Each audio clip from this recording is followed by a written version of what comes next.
You remember Din Ben Phu? No. The same thing happened in Algeria, in Africa. They didn't have anything but a rifle. The French had all these highly mechanized instruments of warfare, but they put some guerrilla action on. Hello and welcome to Guerrilla History, the podcast that acts as a reconnaissance report of global proletarian history and aims to use the lessons of history to analyze the present. I'm one of your co-hosts, Henry Hakimaki, joined by one of my usual co-hosts. We are joined by Professor Adnan Hussain, who of course is a historian and director of the School of Religion at Queen's University in Ontario, Canada. Hello, Adnan. How are you doing? I'm doing well, Henry. It's early morning, but I'm invigorated, excited for this conversation. As am I. We're not joined by our other usual co-host today, Brett O'Shea, host of Revolutionary Left Radio and co-host of the Red Menace podcast, but we are sure that he'll be back on the program very soon. What we have today for you listeners is a very interesting episode, and it's going to be two interviews that run consecutively, one after another within this episode. So you're going to hear one guest first and then another guest on the same topic. So stay tuned for that. Before I introduce our first guest, I'd like to remind you that you can help support the show, keep us up and running and allowing us to make more episodes like this by going to patreon.com/guerrilla history, with gorilla being spelled Guerrilla history. And you can keep up to date with everything that the show is doing and all of the hosts are doing by going to Twitter and looking for @gorilla_pod. Again, GUERRILLA_pod. So, like I said, we have two guests today that are going to be on at consecutively, one after another. We tried to get them on at the same time, but time zones are really a nasty thing. So today we're going to be joined by Ali Kadri and Rania Khalek. The first guest that we have is Ali Kadri, who is a professor, author of many books, including The Unmaking of Arab Socialism, Arab Development Denied, Imperialism with reference to Syria, The Accumulation of Waste, and the topic of the recent conversation that we had with him on the show. And so listeners, you can go back and check out this conversation. A Theory of Forced Labor Migration, the Proletarianization of the West Bank under Occupation from 1967 to 1992. Hello, Ali. It's nice to have you back on the show. Thank you. Hello. For the topic that we have today, it's a very interesting topic. And like I said, it's going to be the same topic when we also interview Rania. It's going to be Lebanon and its role in the struggle against Zioimperialism. So I know that when we look at the news, a lot of listeners are quite intimately aware of the history between Lebanon and Israel, the so-called State of Israel. But I'm sure that many of our listeners also see in the news that, for example, there's strikes in southern Lebanon, or that Hezbollah has taken some actions against the State of Israel, but they don't really know the history and the reasons behind these relations between the two states.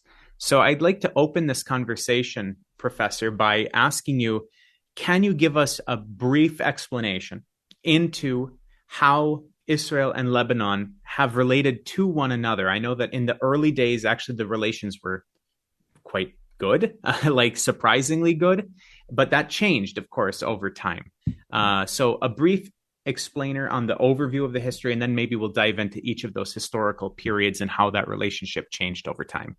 In a way, it's very difficult to say that the relationship was quite good. It's almost impossible for any relationship within the imperialist camp, although they might look pretty much, as class allies and friend-like. In international relations under capitalism, this would be moribund, it would be ephemeral, it would be momentary, and things would turn into their opposites very quickly, and those who were friends at one time, they would become enemies at another. And all friends and enemies are not nation states. In a sense, it's very difficult to confuse the nation state for the class. The national struggles, when they overlap with class struggles, with anti-imperialist class struggle, they're appreciated for what they are, for basically defeating imperialism and furthering the cause of the working class nationally and internationally. But nations sometimes, they're made to suppress class. They're made to eliminate class from the picture, from the equation. And so in Lebanon, like all the other Arab countries, you have classes which actually mature into this crucible, which that is nurtured by Zioimperialism, by America and by the United States and Israel, and under the auspices and the protection of the United States and Israel. And so many of the reactionary Arab regimes are basically class allies of Israel. They were class allies of Israel before the birth of Israel. And one needed to go into the details of history, how so many factions in the Arab world have basically been, supportive of the ethnic cleansing of Palestine and the making of this Zionist settler state. You find those in Lebanon, you find those everywhere. In Lebanon to a higher degree, because Lebanon was basically sectioned out of Syria after the Sykes-Picot Treaty. This C-section, this birth of a nation, of a country, basically to exert pressure on the Arab masses, on Syria as a forerunner of the Arab masses, then to represent anything of advancement to the Arabs or any retention of Arab resources and Arab culture and Arab wealth. All of this, which, despite the fact that there are many shades of differences between Syrian governments, Syria as a whole, as a project, as a national project, after its detachment from the Ottoman Empire, has been a progressive force in the region, a force for progress, and a force for cultural progress as well. That's why Syria is always intended for destruction. So is Iraq as well. I mean, these when you hold the potential to basically to present yourself as a strong anti-imperialist social formation, you're going to come under attack, undoubtedly, right? So, and they did. Now, Lebanon, because the French were much more successful in instrumentalizing the sect to their interest. We say divide and rule, colonialism divides and rules, and so forth.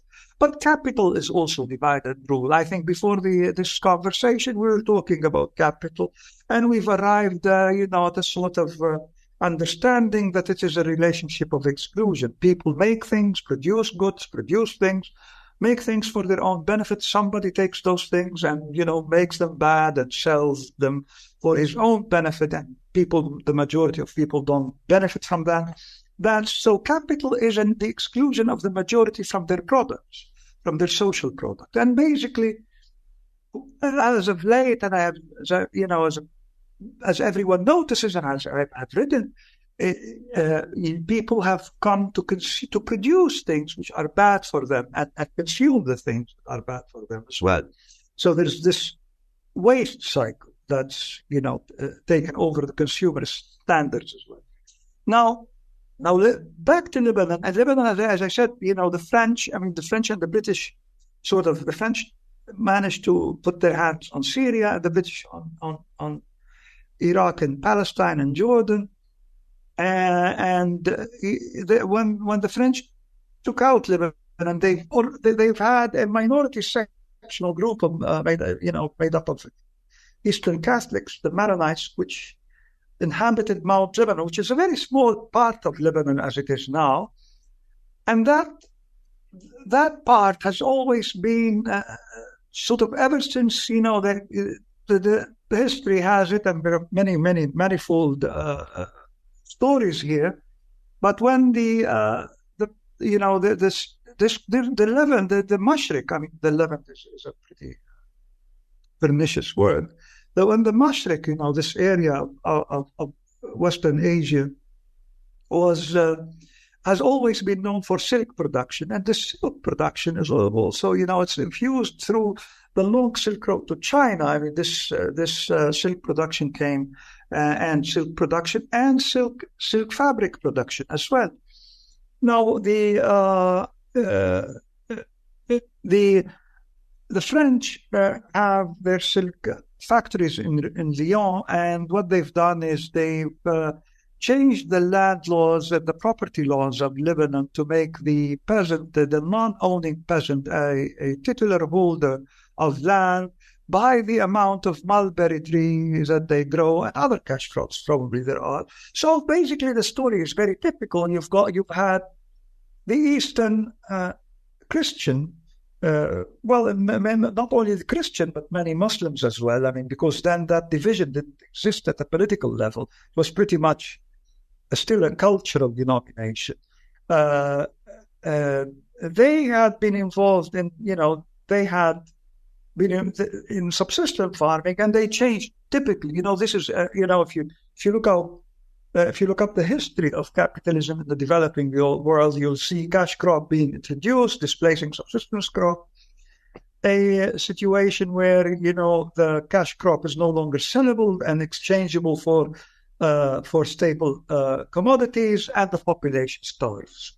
You have hunger and crisis as a result of that. So in Lebanon too, there's been much of the population, and I mean Muslim and Christian by then, of course. But the problem with Mount Lebanon, there was very little land other than for cash crop to grow. So when the British and the French imposed a siege on the Eastern Mediterranean to blockade the Ottoman and German armies during the First World War, there was starvation all over the Mashriq, all over the Levant, and let's say the Mashriq again, and the area most suffering was the area which has become most dependent on the French for wheat and for other staple items, which was Mount Lebanon, which was actually mainly the bigger part of the population belonged to the Eastern Christian denomination, especially the Eastern Catholic denomination, the Maronite denomination. And you had the French basically introducing the land laws that in shifting the way of life for many of that part of the world, and then blockading and starving that part of the world, and causing the huge exodus from that part of the world. But when the French came, they used this cultural sectarian. They empowered them politically.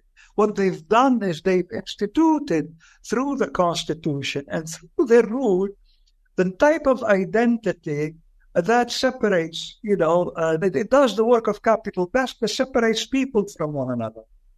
So, if you look at the trajectory of the development of Lebanon as a social formation, you would see as basically you have a sparsely populated area between the 1920s and up to the 1950s. 1950 to 1970, you had a situation like the rest of the developing world, where you had more nationalist capitalist policies and development. And then in 1975, because of proximity to and propinquity with Palestine, you had the Palestinian exodus to Lebanon, and then the exodus from Jordan in 1970, and an armed conflict between the South Lebanon and the Zionist state. So you had something flaring up, continuously in that part of the world. And then, of course, when the Palestinian and Lebanese progressive resistance became very strong, the former colonists moved through their political allies, which they had given them privileges in the constitutional and class privileges above all others. They moved to abort the success of the national liberation movement, and of the Palestinian and the Lebanese national liberation movement, because Lebanon was also a semi-colony in many respects through its proxy rulers, because you had a class which basically did not identify culturally even with the rest of the Arab classes. And so, the story boils down to this situation where you are, like as everywhere, you have a comprador class, which basically which holds its wealth in Western coffers, and it's willing to sacrifice the whole population at the altar of imperialist war processes, which are also industrial processes. Yes, you were saying? Yeah, so just to butt in and turn back just a second before we get into the 70s. So as we know, the modern states of Lebanon and Israel were founded in the 1940s. And as you were saying, there was class interests at play that were related to why the relations were what they were in the 1940s. If we can turn back to that kind of founding era of these two modern states, can you talk a little bit about what were the relations like in the kind of 1940s, 1950s, and even early 1960s? And what were those class relations? What were the class interests at play between these two states that then fed into the relations that they were having at that time? Because as we mentioned then, and as we're going to talk about as the conversation goes on, starting in the 70s, that relationship drastically changes in many ways. Lebanon as a state started out in 1920, right? I mean, it didn't start in 1948 or 49 as did the State of Israel, which was created unusually by a United Nations resolution to partition Palestine. So, and no Arab state since then could openly say that we have amicable or agreeable social relations with the State of Israel, especially at that time, when the Palestinian issue was still alive and had refugees in the consciousness of the masses. And the idea of the Palestinian as separate from the Arab did not yet gel as it did when Arafat introduced the Palestinian question to narrow it down and strip it apart from the international proletariat and from the Arab question, because Palestinians, as Syrians, as Lebanese, as the majority of Lebanese, identified as Arabs. You have some Arabs because Arab, in the sense that Arabism is a linguistic group, some who speak Arabic, whose culture is Arabic, but yet, by pseudo-intellectualism, they turn this around to appear French or something like that, as in more progressive. Whereas had they known better, we know that the French and the English and the Americans and this Western civilization is based on blood. They killed 900 billion people since 1500, and it actually destroyed the planet. So if you measure civilization by its spiritual and material advancement, Western civilization is the most barbaric civilization in the history of mankind. There will not be another civilization in the next 50 years when water levels rise and the temperature rises as a result of them being at the helm of the capital relation that reproduces the social conditions under which we live now. But back to Lebanon, Lebanon had never, as I said, implicitly there were classes and persons in Lebanon as well as in all the Arab worlds, because class relations are not so hidden sometimes. We know that in the war on Gaza now, although it is devastating in the human sense, and it's for the developing world and for the international proletariat, a victory of the Palestinian resistance in Gaza is a victory for all of us. And it augurs the decline of U.S. empire. But there are, of course, many in the compradorial classes of the Arab world, which actually have, they reproduce through the imperialist trends, through the money that they've actually taken from these countries and deposited in America and Europe, and their wealth is actually transferred to America and Europe through a process of depletion, depleting the national resource, and specifically depleting the social life and the social nature of the Arab world, as they do for the rest of the third world. That's pretty important to know. So these class interests, for instance, they sometimes surface in these separate peace deals that the State of Israel strikes with the Jordanian regime. I mean, the Jordanian kings were never really in a position of animosity to the state of Israel, the Saudi ruling class and all the compradorial ruling class in the Arab world is pretty much on Israel's side. So Lebanon is no exception to that. But the masses in Lebanon, the masses and masses and working classes, it doesn't necessarily mean people of the same sectarian color, because the sect is there to actually abolish the class, to obviate the class, so that we don't see it. But the masses in Lebanon, which are composed of all sects and all classes, because the poor reproduce by losing parts of their lives when they work. That's how the poor reproduce. And that's the definition of the working class, by losing much of their lives in the process of working and getting nothing to live better for the next moment. That's an ontological condition. That's the class condition. And in Lebanon, as elsewhere in the world, what we see is these masses and these classes, they are the ones coming under combined assault by the Zionist state and by the Lebanese state and in its sectarian formation. And that's what we have to keep in mind. And the problem is on the Israeli side, because it's a settler colonial formation, even the supposed working classes are not working classes, because they reproduce by actually expanding and destroying the masses around them. So they are, by definition, an organic constituent of imperialism. They are the embodiment of imperialism. So we cannot speak of a working class in Israel. The fact that they work is irrelevant to the fact that they reproduce. The whole system reproduces by imperial strengths and dividends, which is the cornerstone, the predicate of the whole social formation. It exists to cleanse the region of revolutionary socialism and the acts of anti-imperialism, and to split the region, and to make it poorer, and to deplete its resources. That's why it exists. So you have a situation where you have no working class per se in Israel, because it doesn't have the potential of labor.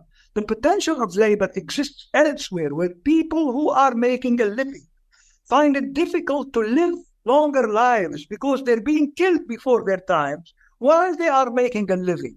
And in order to fight for themselves and live longer and better lives, that's their potential. They have to fight imperialism. They survive. They reproduce by their fight against imperialism. Whereas the Western working classes and the Zionist working class, they reproduce, and their potential is in making the dividends from killing the South and destroying the working classes. And that's what I call waste. Wasting human life and the extraction of human life first. In Lebanon, it's no different. You have the masses struggling. I'll give you an example. In 1974, there was one separate, one-sided ceasefire from the side of the Palestinian and the Lebanese resistance against Israel. But the statistics show then that Israel, no matter the ceasefire, kept on bombing Lebanon at almost the same rate as it did before. There is no ceasefire in this region. There can be no peace, because the act of accumulation itself is the act of war and destruction. If your rate of profit and depends on your rate of surplus value, and your rate of surplus value is your rate of exploitation, then the rate at which you exploit the masses of the Arab world is the rate at which you destroy them before their time. And that happens everywhere, more so probably in this region, because it is a crucial and strategic region around where for resources that presuppose the expansion of mankind in the 20th century. So Lebanon is a classic case of comprador versus masses, and a comprador allied with the enemy, with imperialism and with Zioimperialism. It's a classic case of this. And the problem is, it's just to say, typically in the philosophical ideology, philosophization of ideology, the idea that somebody is sectarian and he believes that he belongs, he identifies, that he becomes one with the idea that capital has created for him. So that stupidity oddly enough, becomes a power of its own. It becomes independent and it becomes godlike and it rules life. And in Lebanon, it's absolutely true.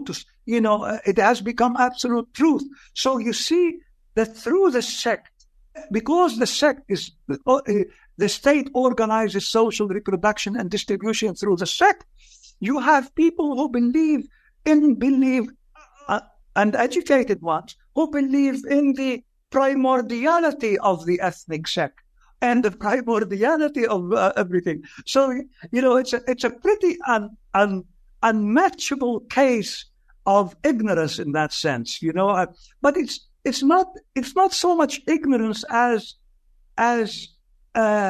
cognitive dissonance in order to justify the imperialist case. When you reproduce by imperialist rents through the state, and the state now produces nothing other than it actually produces a lot in the fact that in its self-depletion, auto-depletion. People think that production is only about, I make socks and I make cups and I make pens or whatever I make. It's not only about that. The rate of profit could rise by the rate of depletion of natural and social resources. So by killing human before their time and by destroying nature, the profit rate also rises because social nature is the source of profit. Man as subject in nature is the source of profit. So Lebanon actually produces a lot by its own auto-destruction. And that's what I wanted to say. Well, that's very interesting. Yeah, I think it's very valuable to have not only that political, economic perspective on the role of Lebanon or the status of Lebanon in imperialism, but also that historic sense that some of these vocabularies around which Lebanese politics are organized are constructed in history. So when you mentioned the confessionalization of the state and the way in which those were politicized into giving them some kind of false reality, it reminded me very much, for example, of what happened in Iraq after, the U.S. invasion, is that, they created a new political reality in which confessional identity became the basis for your participation in this new political reality, which then pitted, Shia, Sunni, Kurd, against one another in a way that you wouldn't say that, these identities didn't exist, but they didn't have the political reality and meaning that, are exploited. And so it's maybe worth connecting, and I'm wondering if maybe you can help us connect a little bit the way in which, since its foundation to this present, this metaphor of confessionalization in politics has kind of created these contradictory tensions and conflicts that allows it then to function in a particular way. It just strikes me that we've been elaborating with this current situation in Gaza. Many new people around the world who may not have been paying so much attention to the issue are seeing and analyzing the way in which an ethno-state, a settler colonial ethno-state, is wreaking devastation upon the indigenous population.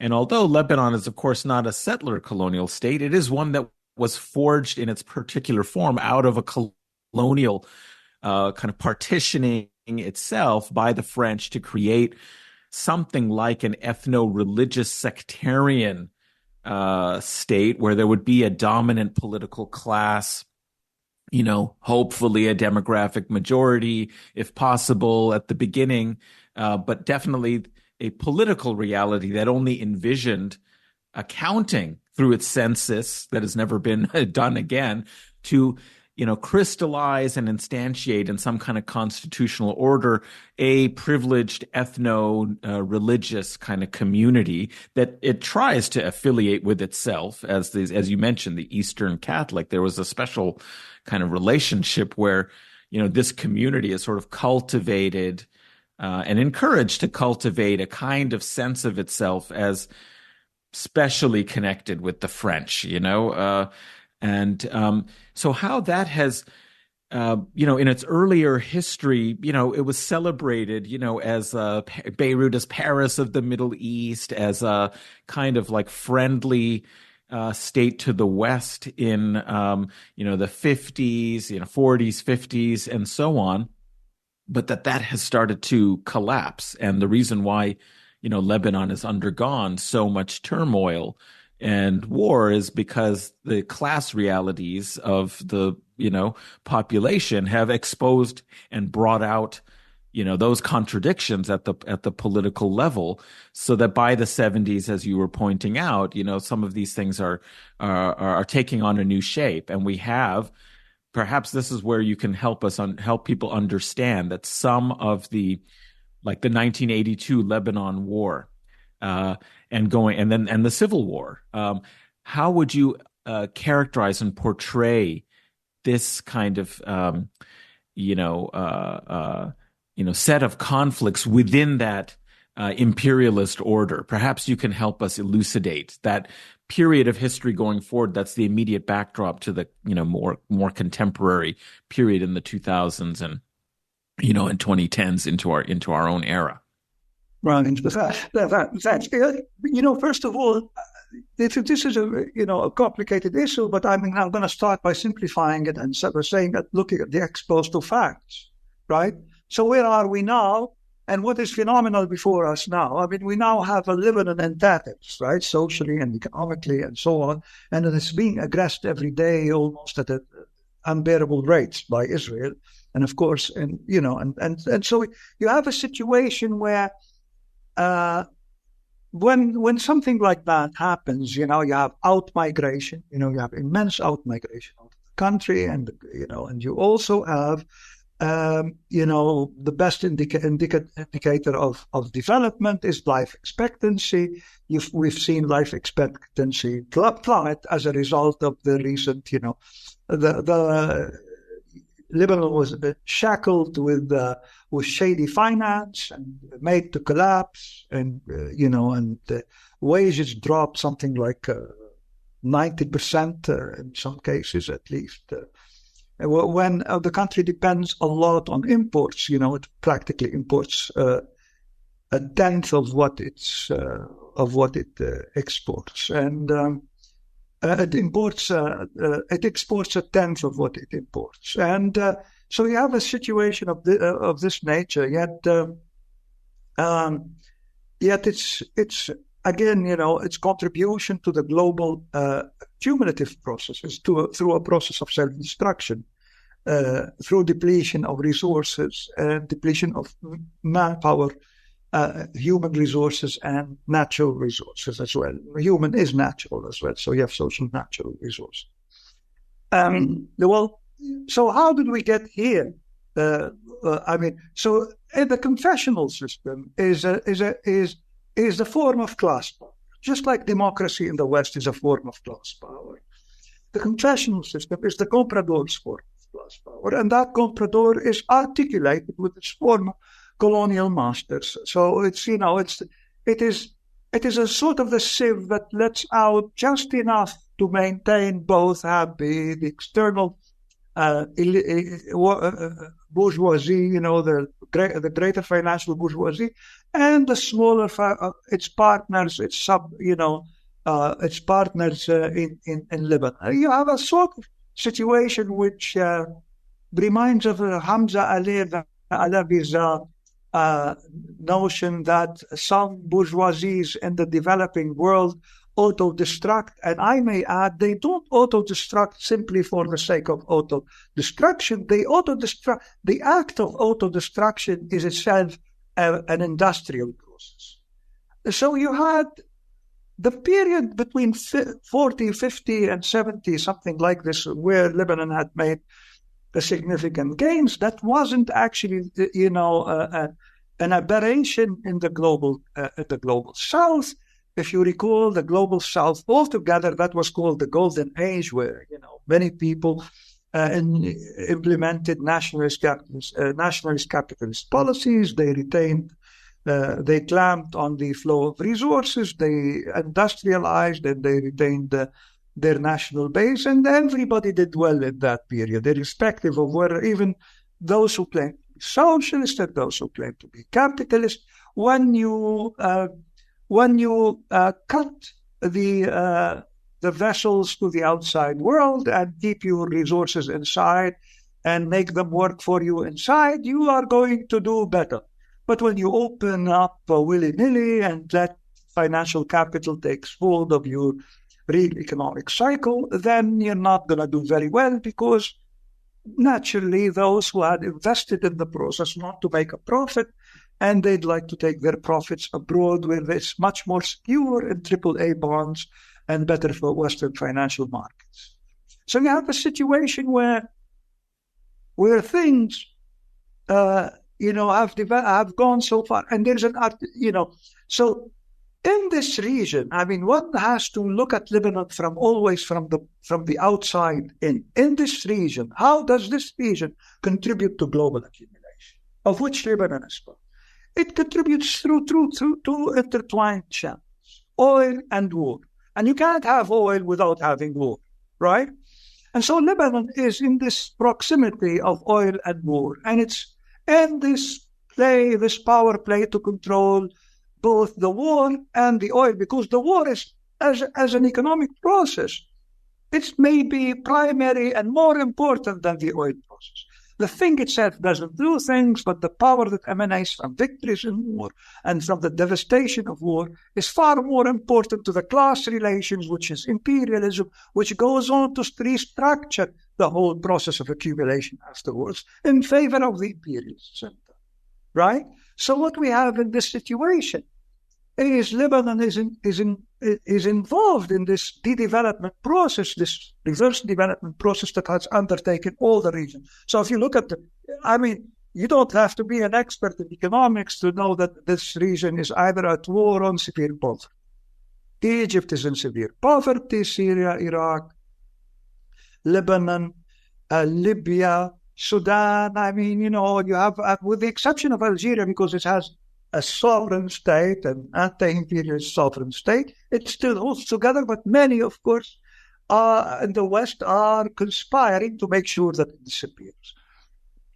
And so is the case with Iran. They don't want also a sovereign Iran in many respects. So, whether they're capitalist, semi-capitalist, or socialist, imperialism cannot stand any sovereign state that does well for itself, because it keeps part of the resources that it wants for itself and wants to take everything. It's the war of each against all and the war of all against all, what we have here.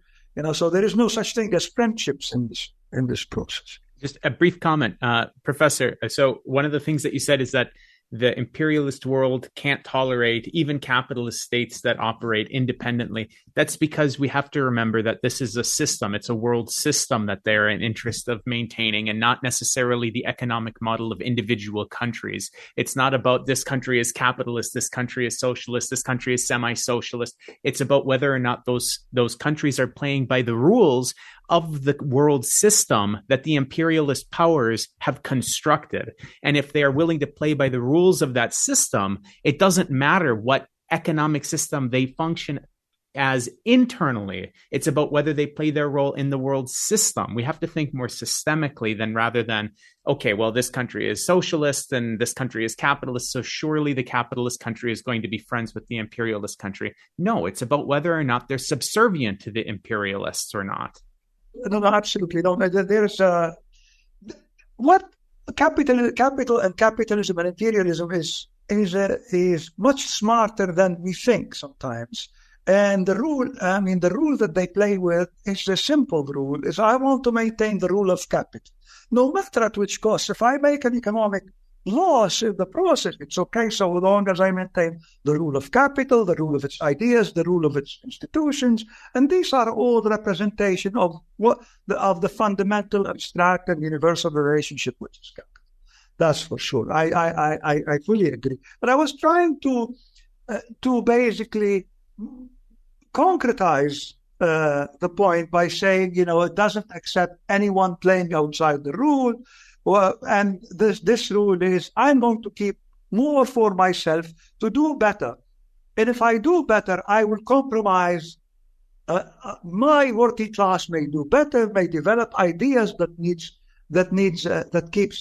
wants to enhance the social conditions all the time and undercut the social profit, the profits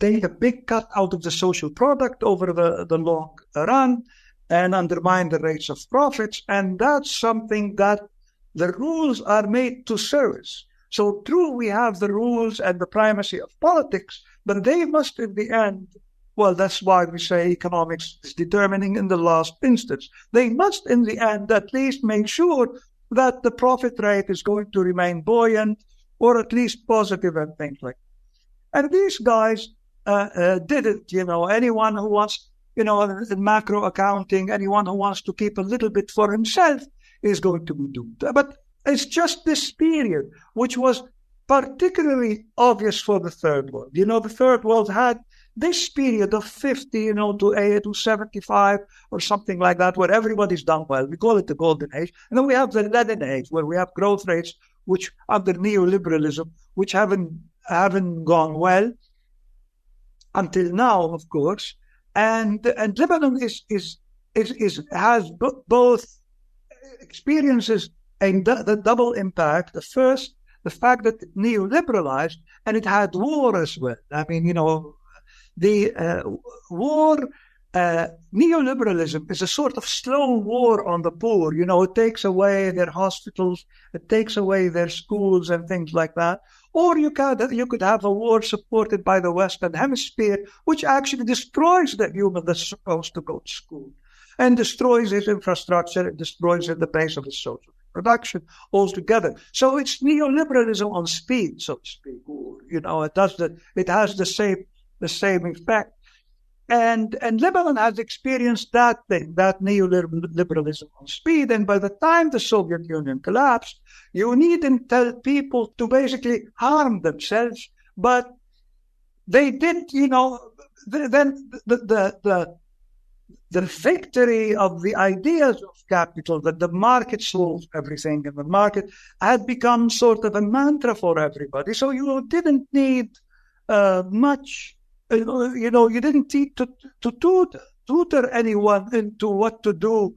The Chicago economics became the individual doing good for himself, and if he's greedy, then he does good for himself, he will do good for others. This fictitious formal, truly as a formal thing, it's true, but nothing formal it can be juxtaposed to reality, because reality is a process, and anything formal is algebraic and forms. So nothing formal could pertain to that reality that we're talking about.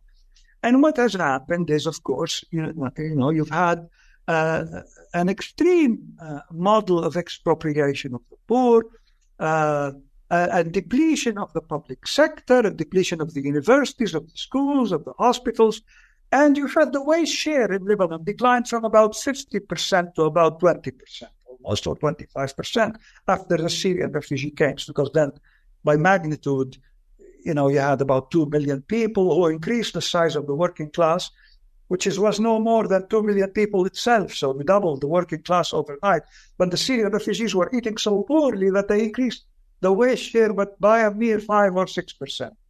So you can imagine the poverty of the refugee in Lebanon as well. So you have a situation where and you have the constant aggression. You have the constant military aggression from Israel. It has incursions every day. It captures, if you look up the news, it's going to capture a goat farmer every day. It's going to bomb here every now and then. It will do things like that, until, of course, the resistance in them have developed some deterrent. Then things have become different after 2006, thanks to the resistance of Lebanon and the deterrent that has developed. I mean, we haven't seen as many military incursions into Lebanon since then. Professor, if I may, I would like to stop us for a second here, because 2006 is a critical point. But before we get there, I want to talk about the reality between 1982 and 2006 for a little bit. And also, I just wanted to highlight two things that you said earlier. So I really liked your expression, neoliberalism is a slow war on the poor. Very, very nice. I enjoyed that quite a bit.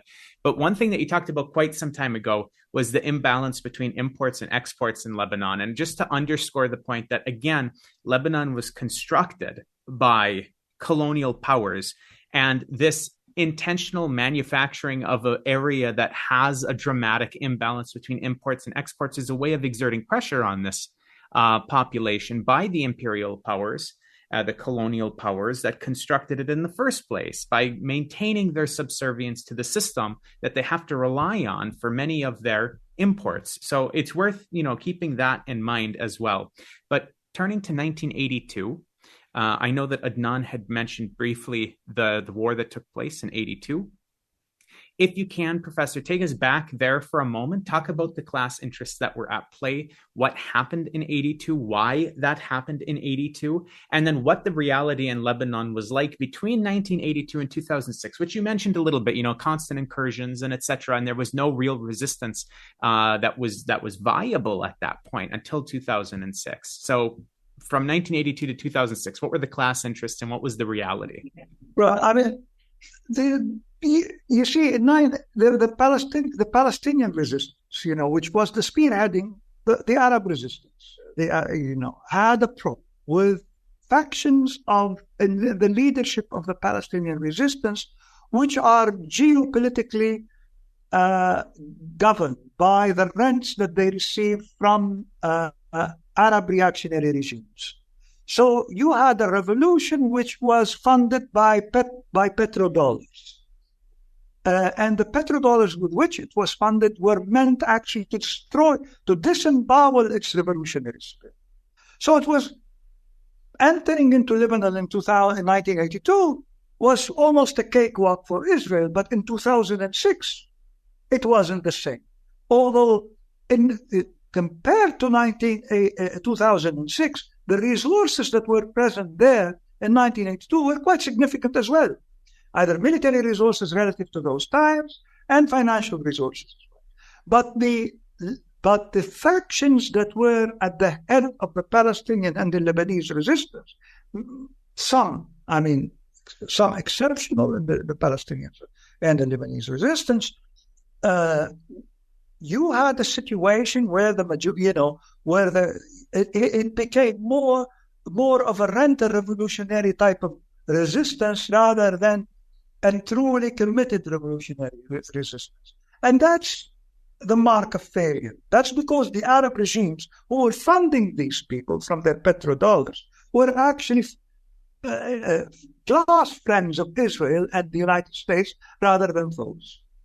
Whereas in the case, as things stand since then, with Iran being cornered and assaulted and besieged, and trying to act and find a way out of this, it has its mode of self-defense was to arm factions of resistance.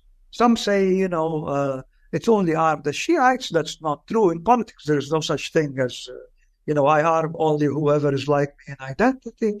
They arm those who would, Sunnis or Shiites or Christians or whatever, so long as they serve the political purpose of undermining their foes, their enemies in the region. And what this and everyone, the United States and its allies.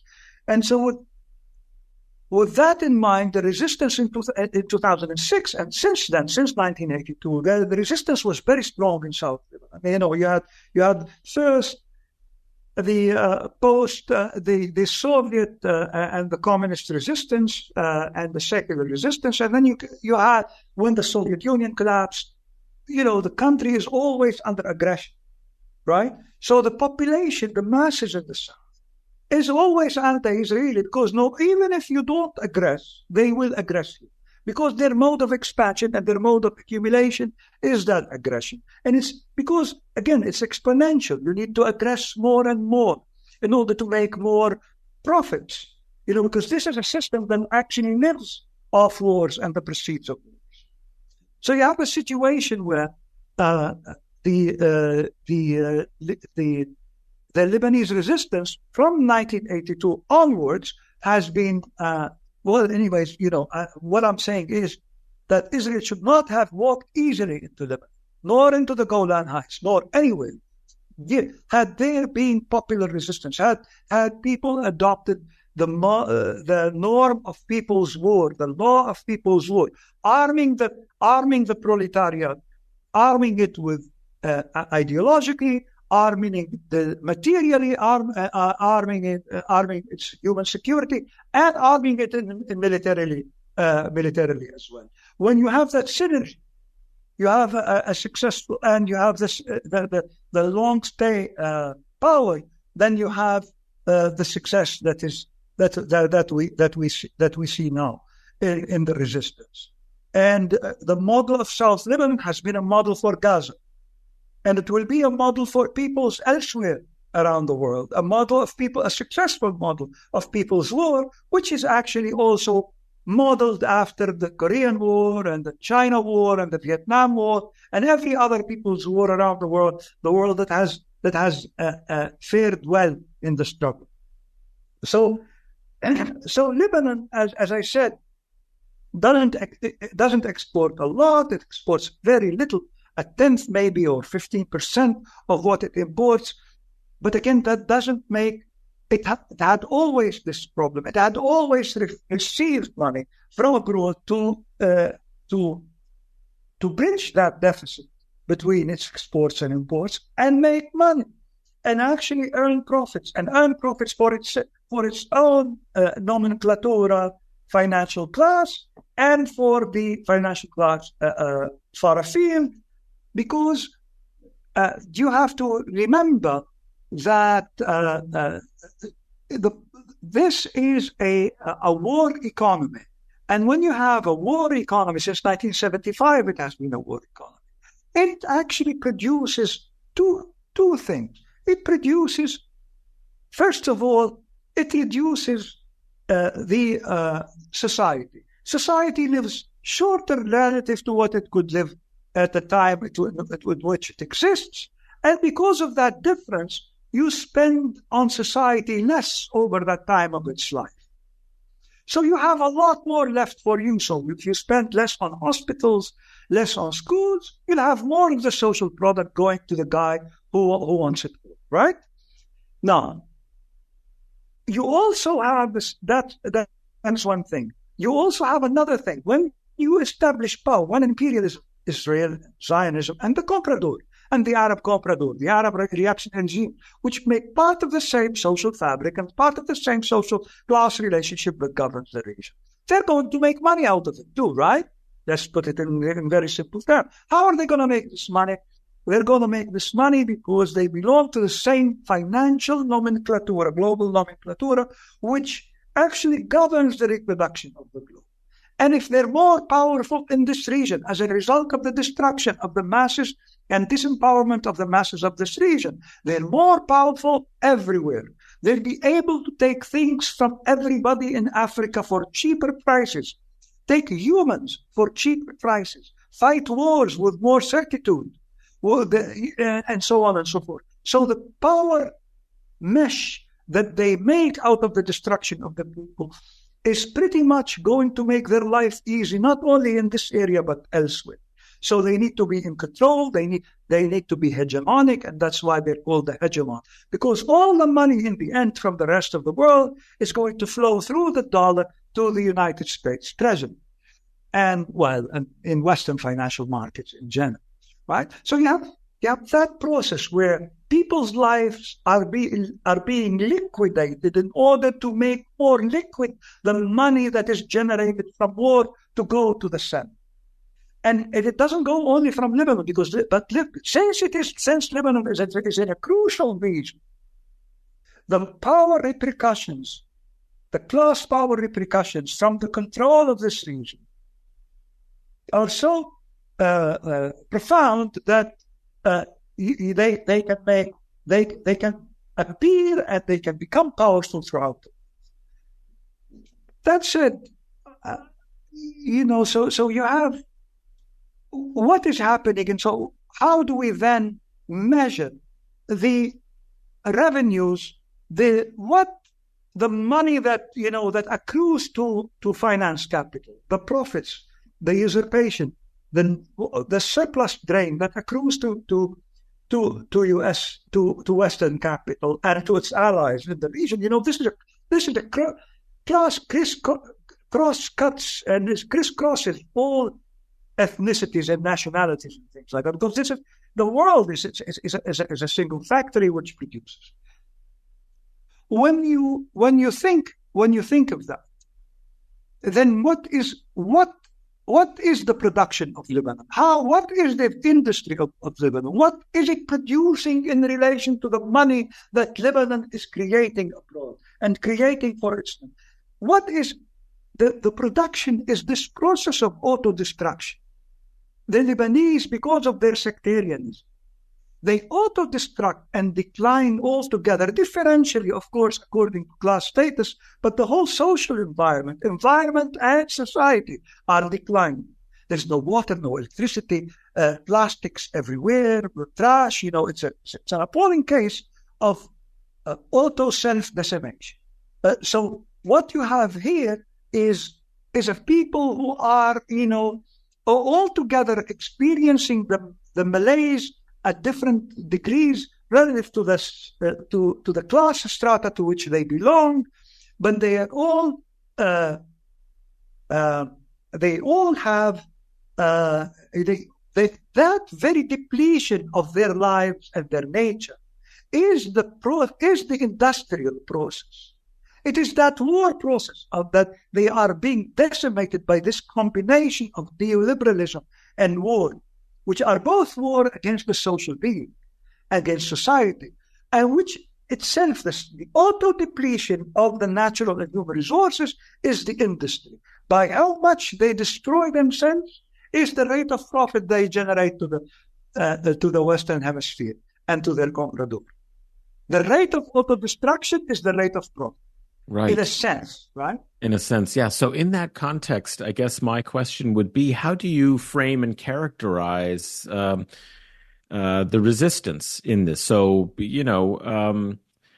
what position do they have? Are they essentially, or perhaps you're suggesting why the resistance in Lebanon in particular, and its coordinates and interconnections with resistance broadly in the region has such significance? You may think, people may think, well, we're talking about one small node, in this, but in fact, actually, what you're suggesting from this broader picture is that the resistance, beginning with the response to Israeli aggression, and occupation in Lebanon, that wasn't defeated really until 2000. So it isn't only 2006 that, listeners in terms of the history should be aware of, that, of course, the resistance was successful in freeing southern Lebanon, right, from direct Israeli occupation in 2000.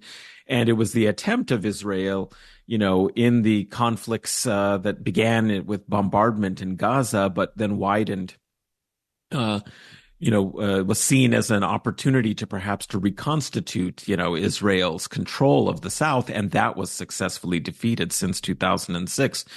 So, I guess my question is perhaps you can elaborate, given the model that you've been talking about, why the, Lebanese resistance was so important as a counter to the larger processes that you've been talking about. Good. Well, I mean, as I said, no matter what you do, if you have imperialism as your neighbor, you have to fall under the pressure of its military bases or under the pressure of its direct cannon fire.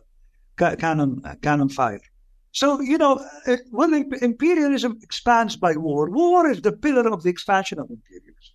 Whoever tells you there is a soft power and a hard power, the only power, power is indifferentiable and dissectable, and the first thing it starts with is the fact that it can bomb people into oblivion. After that, it can devise any sort of idea to basically inculcate people into submission of one form of auto-destruction or another. Insofar as the auto-destruction serves as a process of industrial production by this process of self-inflicted waste of life, right? So you have Israel, which is the spearhead of global imperialism in the most practically, well, everybody says it's an important region. Let's say it's an important region. Let's not be sensational and say it's the most important region, because in an organic order, everything is important. Is an organically interrelated order, everything is important. But this is very close to a sort of juggernaut, which is the oil business. And the oil business is very important to the global population. Without the oil, we wouldn't go from 1 billion to 9 billion or 8 billion, which we are at now, right? So it's the energy that supports the production of life, and therefore it's a very crucial commodity for the existence of life. And any sort of disruption to that commodity, actually, in your capacity to disrupt or hold steady that commodity is an immense source of power to the hegemony. And Israel is a key player in this structure. And the notion that, you can have others contrary, or countering Israeli force, and and undermining American interests, then you're going to have more aggression, right? So the arithmetic and the hydraulics of this are very clear. I mean, at least, insofar as the way I said them, right? They can be much more complicated, but with the historical contingency and all. But let's just say that for the sake of saying why there should be resistance. Why should always there be resistance? Why people always resist? Some people of the South, the proletariat of the South is the resisting. The peasantry and the proletariat of the South is what resists. The North cannot resist. As I said earlier, the potential of the North is only to live off the dividends of imperialism. And that's by definition capital. So you can say they're working and they're mining and I don't know what, but in a sense, the way the wage is distributed is through the value that is extracted from the South. And the value that is extracted from the South is through the wars that the North exercises, visits upon the South. You see? So you have a war which is actually the first industry, the cornerstone, which is the first player, and it's a predicate. It's not because it's 50% or 20%. That's for the small-minded when they start making statistical estimates. The empiricists, that's deplorable in a sense, right? So what I'm saying here is that the historical predicate, historical causation is without war there can be no accumulation, and without war on the South. Therefore, the potential of the proletariat of the South is to exercise any form of resistance in order to gain back its life. Because what is happening, imperialism is shortening its life relative to the historically determined standards of life. We have too much medicine, we have too much food, and we have too much of everything, but people are dying. Right? So the people who are dying must exercise a form of resistance to live, to regain. Right? And that's the potential of labor. The potential of the proletariat. That's when the working class potentially becomes infused with revolutionary consciousness and fight. And revolutionary consciousness and class cannot be separate from the cultural identity of the masses. If they're Islamic, there's going to be an Islamic element. And if they're Buddhist, there's going to be a Confucian element in the process. And that's what we've noticed and successful. And if they're Bolsheviks, there's going to be a Bolshevik, and Gorky and other elements of the vast literature and the great literature of the Soviet. And so what you have is a situation where the Arab masses are continuously being aggressive.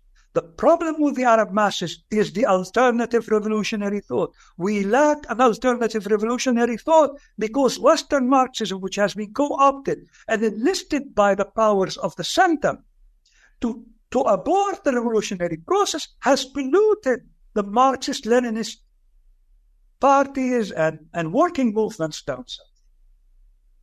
And, pushed them towards the idea of parliamentarism and Puritanism and messianic communism of sorts, right? We want communism tomorrow, but we don't have plows to plow the land to feed anybody. So, a lot of people think, oddly enough, in the Arab world, a lot of people, the hold of ideology is so miserably strong that many people yearn for the days of colonialism from the comprador side. And they say we had good doctors and good schools. Very few people realize that there was a mass absence of capital, of physical capital. There was nothing. There was no machines, no hospitals, and only a few people who were actually tutored by the West to set an example of Western standards, to kill the culture, to destroy the culture of the masses on the inside, to make them look. And of course, the denial of development is itself the subject of history, the subject of historical, of scientific advances and technological advances. It's not because the white man is smarter that he has the better machine. It's because he kills the black man that he has the better machine. And that's what people don't understand. That it's not this machine and science could only occur in Europe because Europe destroyed 400 million people by one estimate between 1500 and 1900 in the colonies. And that's about 10 to 20% of the population of the planet there. And now, the issue now with the environmental crisis, it is our Trojan horse. Because with the environmental crisis, we can say, look, Western capitalism destroyed the planet. It can no longer call itself a civilization.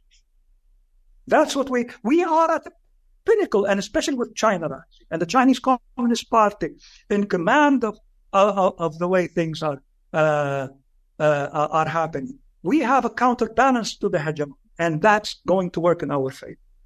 Yeah, so I know Adnan has to go right now, but I'll ask the final question for you, Ali. I know that I could talk with you for hours more, and we will have you back on certainly. But knowing that we have Rania to talk about the same topic in the continuation of this conversation that the listeners will be hearing shortly, I think we should wrap this part up here with, I guess it's a kind of a two-part question. One is that a lot of, as you said, Western Marxists, they need this kind of purity of the movement, and they don't like this incursion of other ideas into their, what they see as liberatory resistance, right? If it's not pure communism in their conception of it, it's something that needs to be criticized. And this is something that we see with all of the Palestinian resistance as well as Lebanese resistance to Zioimperialism, rather than think about like, this is the cultural context that these movements are arising from.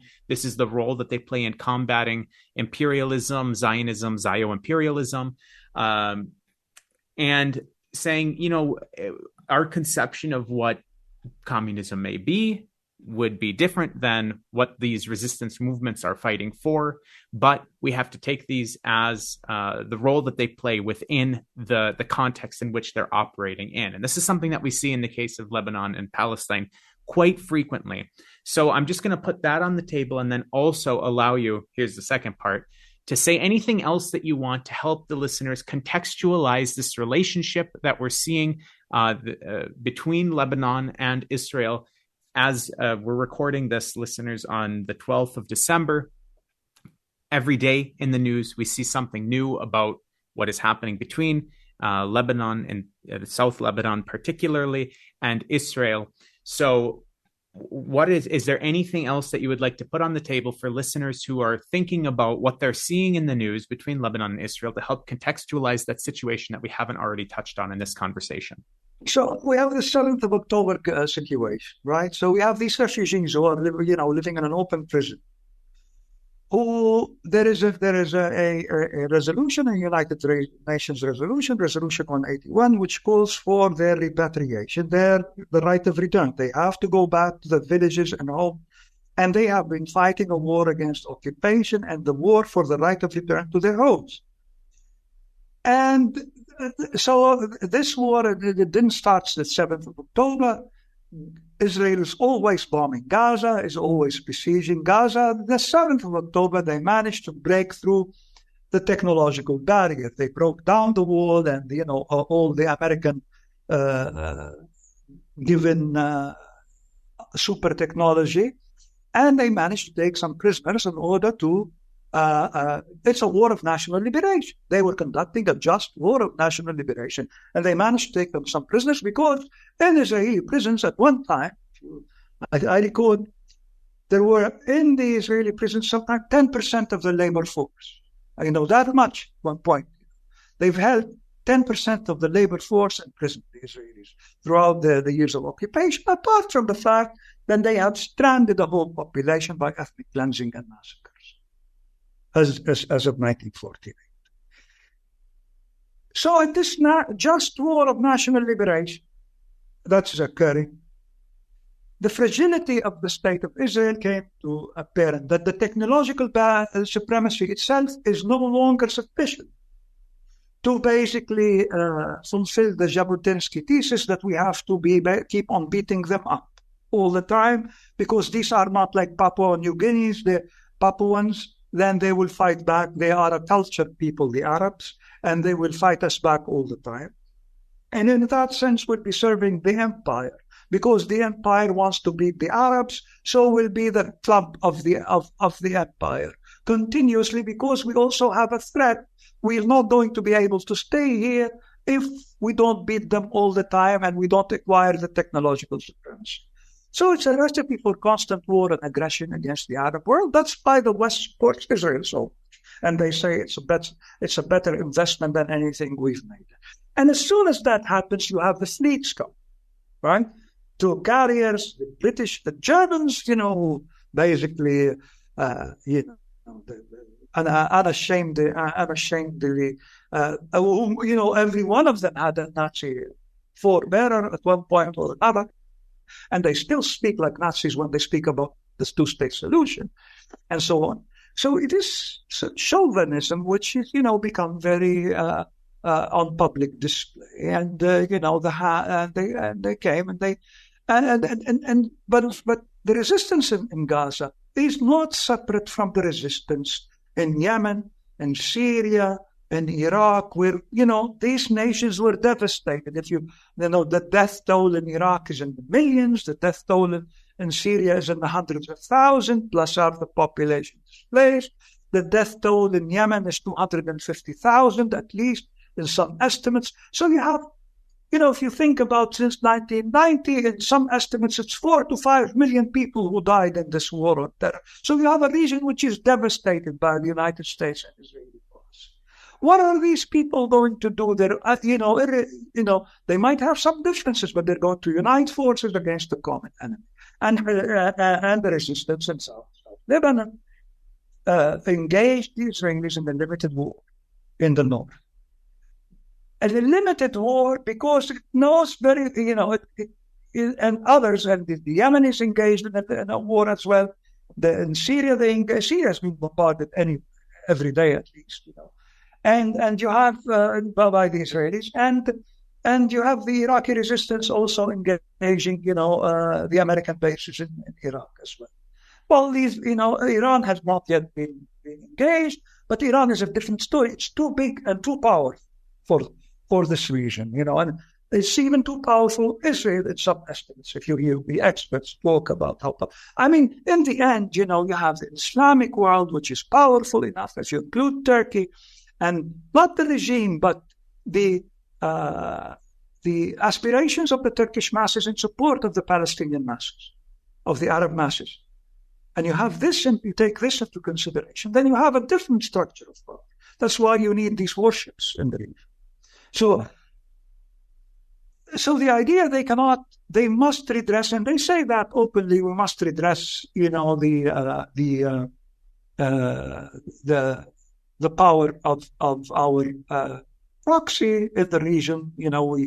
We have these Western Europeans who we slaughtered because of our racism, that we moved them to Palestine to displace some people, and now they're fighting our war. So we have both this guilt complex and this interest as well. The guilt complex doesn't matter when it comes to imperialist interests. They can do that again, because capitalism and racism are basically a twin. They work together very nicely. So they can't be without each other. So, and So in that melting, in that pot, in that, mix, very dangerous mix, you're going to have this war. Basically, if, there's whenever imperialism attacks, it needs to attack. It doesn't attack by choice. The essence of imperialism is to attack. When they say, when they say Hamas attacked, well, that's, rubbish, really. Yeah, because the whole region is being aggressed by militarily, by ideologically, by the NGOs, by all the symbolic power of imperialism and its capital, by the name tags and the Nobel Prizes. Nothing works. If you think of the Western formation, it is a military camp. It has survived as a military camp, and it works as a military camp. So in that is, that industry which we call the military war complex, not the military industrial complex, it's the military war industry complex. We have to end war in this. And I'm speaking, thinking loudly here now.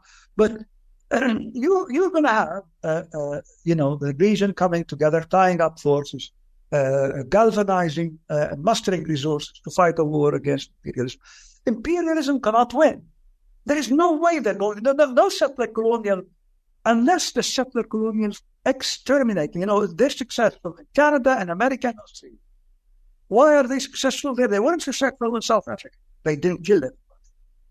Well, you almost kill everybody and leave a token reservation where they're dying of alcohol and disease. You win. But otherwise, you're going to lose. You cannot, you cannot win against the Arab masses. The Islamic masses. And more importantly, too, the international proletariat. The international proletariat feels threatened if Israel wins. Xi Jinping, for the first time, would go beyond what is expected and goes for the right of return for the Palestinians in the meeting that he had with the BRICS, right? So you see that the developing world knows the symbolism of the power that emanates from the struggle in this region. And it knows it has to put a stop to imperialism. Knowing very well that when you have a people's war, in Lebanon, unfortunately, you have a huge, section of the population which lives off the geopolitical rents of the comprador that actually pits it against itself, its own being. So they're not drinking good water.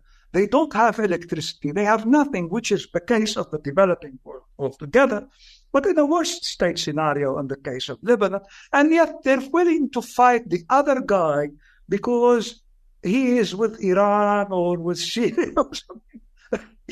It's not like they know it's not like they don't know that the subject of history is the dominant idea. And the dominant idea is the dominant class. It's a representation of the dominant class and the dominant institutions and the dominant guns. And that's the United States and Europe. It's them and their ideas as class relations that make history. And they, sometimes no, it is this guy or that guy that makes history. You see? They personalize history. They trivialize things. It's not for ignorance. History is very easy to know. You know that everything is you're born into a system of power and social relations, which is called history, which has its own momentum and does things, and it always does things in favor of those who are at the helm of the historical structure.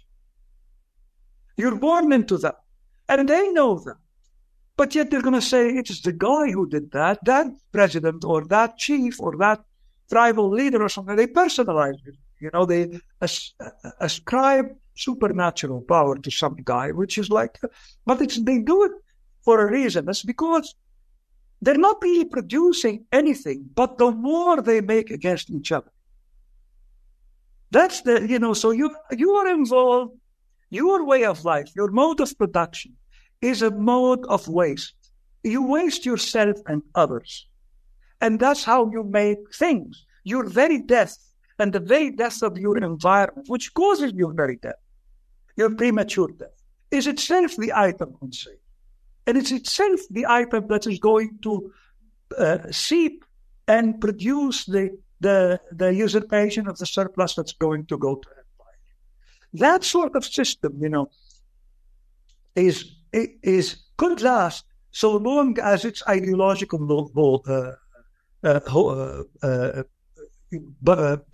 blinkers last. But the problem is now the ideological blinkers cannot last anymore. Why so? Because China has risen. It's undermining the power of the West and the United States. People see China as a better, more social, more healthy example in which the poor are no longer poor, in which everybody works, and so on and so forth, in which the environment is being cleaned at a very high rate, recycling, and all this healthy system, that the Chinese be able to produce with their own characteristic, own socialism, characteristic socialism. That's something that the world can see. It's by the demonstration effect. The world now is going to say, look, you're no longer, you have 38% of the population in the United States is in poverty and about 2% is in jail. And it's a system that, so alienated that most humans are depressed or on pills and so on. And you have a European system, which is uglier than this, because it is still based on white supremacy. In France, in Germany, the white supremacy language remains there. It's, of course, taken shape that we are democratic and we want to be humanitarian and so on and so forth. But it's still the same liberalism that was way back then. If he's not like us, he deserves either to die or be a slave. Now, that's the liberalism of the Enlightenment. That's the core of liberalism. Because he's not like us, it's okay. I mean, and so on. So Lebanon actually, has to fight.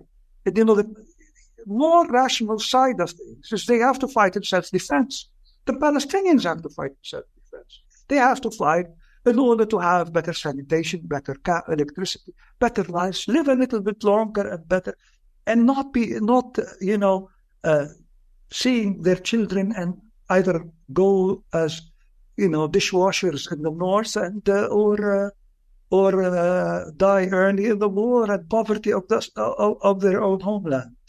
And so what you have is this situation. I mean, and it's the aggression will not stop until, of course, the hegemon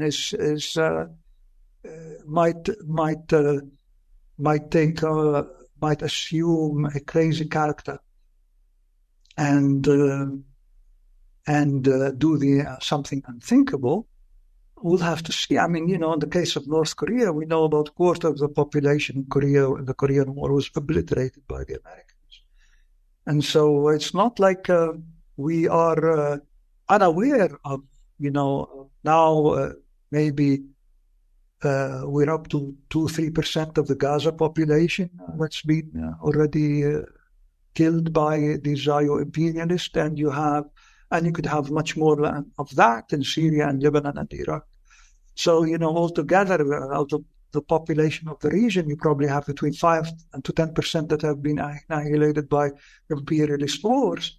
We're still not as high as North Korea. And the problem, again, is the alternative thought, the revolutionary thought. The crisis of revolutionary thought. And the intelligence of central capital, the organized dimension of capitalist institutions, and the people that are attached to it, that think for it, because they have incarnated its mind, is that they know that, the revolutionary thought needs to be curtailed. So they created their own brands of Western Marxism, which basically says, again, I think I talked about this last time, which finds something in the past to discredit all of socialism and things like that. That's a big problem for the South, is this pollution of ideas from the North. The idea that you need to, in a war of national liberation against colonialism or neocolonialism, you need to gather, to galvanize, to all the forces that are anti-imperialist together, Islamic and communist. So long as they're anti-imperialist, they have to fight side by side until the national liberation war is over. And then, the way they can debate the social programs that they want to implement afterwards. The communists always want to eradicate private property, and I hope they still do. The Islamists probably are not so keen on that. But let's just see, that, and let's wait until that happens. Yeah, absolutely. So again, listeners, our guest today in this first half of the episode that you're listening to was Professor Ali Kadri, who I think is one of the most important intellectuals around today. I really appreciate your work. I know you're very embarrassed by me saying this on air, but I do think that it's true. So Professor Kadri is author of many books, including The Cordon Sanitaire, The Accumulation of Waste, the conversation that we had last time, A Theory of Forced Labor Migration, the Proletarianization of the West Bank under Occupation. Again, you can listen to that episode. China's Path to Development, which is a conversation that I hope that we have soon about in the new year. I think we should talk about China, and also we should definitely talk about the Arab Spring next year. For it's 2024. I think that's a good year for it. So again, Professor Kadri, thank you very much for coming on the program. And listeners, you will soon be hearing us cut to the conversation with Rania Khalek. Thank you so much. Cheers.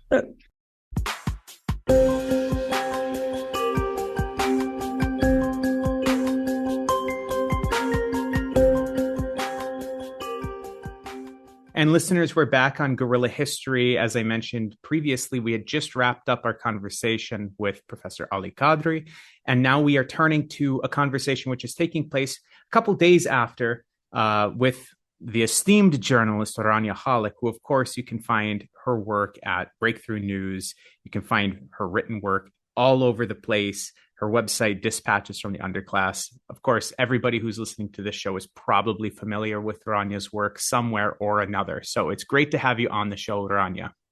It's so good to be on with you. Thanks, guys, for making the time. Absolutely. It's a pleasure. Adnan, feel free to go ahead. Yeah, great. Welcome to the show. We really appreciate you making time. And I love Dispatches. I think all of our listeners should, if they don't already listen to it, be listening to it. And of course, I love when you and Eugene have your discussions together. Those are absolutely wonderful conversations. So what I wanted to ask you about, maybe just to begin with, since we've been discussing from a kind of conceptual and theoretical perspective of how to situate Lebanon and Lebanon's history in the region and its position, vis-a-vis, the imperial regimes and the Zionist settler colonial entity in the region. How, you think Lebanon has changed in kind of the period of the 70s and 80s. Its earlier history, of course, it was created as a colonial enclave for, the Maronite or Christian. It was meant by the French to be this kind of, haven to try and create and establish an enclave for these Christian communities. But of course, it's a very mixed country. And as a result, there have been some real developments, shifts, and changes in its position, you might say, geopolitically, in the 70s and 80s going forward. Maybe you could tell us a little bit more about how you see that period of transition. I mean, I think what you're saying, are you saying 70s and 80s like till now? Or specifically this period, yeah. So, I mean, I think that I'm not like an expert on the Lebanese Civil War. There are a lot of people who could talk about it much better than I can, but I have decided to adopt the position that people I respect the most have on that situation, which is that, yes, Lebanon did have a civil war, but it's actually kind of inaccurate to call it just a civil war because it was a war on Lebanon by imperialist powers, whether, led by the Americans, the French, with Israel used as tools, and local proxies as well. And a lot of that was initially meant as a war on the Arab left. And the civil war in Lebanon, and I put civil war in quotes from there, had different periods, right? You have like the period of the late 70s, which was really like a war on the left. And then, which continued. But then by the early 80s, like you have the Israelis coming in. I mean, the Israelis were involved in Lebanon from the beginning, but you have the Israelis coming in and actually like invading the country, occupying, putting Beirut under siege, putting like parts of Lebanon under siege. It was brutal. And then you have the emergence of Hezbollah, which is probably the thing everybody cares about most, because I think that's what's most relevant today. And that's the transition, I guess. That's when we talk about what's like, how to connect that to now, is that with the Israeli invasion and occupation of Lebanon, you have the emergence of, I think, one of the most powerful, if not the most powerful, military resistance force across the Middle East. And that is the organization known as Hezbollah. And it kind of goes without saying that every resistance organization that the United States describes as terrorists in the region, except for the, is basically just a reaction to Israeli settler colonial aggression, whether we're talking about Hamas or Hezbollah, or these groups in Iraq, or, and I could go on and on, or just the fact that the Iranians sort of head all this ideologically in many ways. But Lebanon is, like you mentioned, it's a interesting country. It's a fractured country, because initially the idea of Lebanon, I mean, let's remember the borders of this region are all colonial, right? It used to just be one big region. My dad's pretty old. My dad's like 82.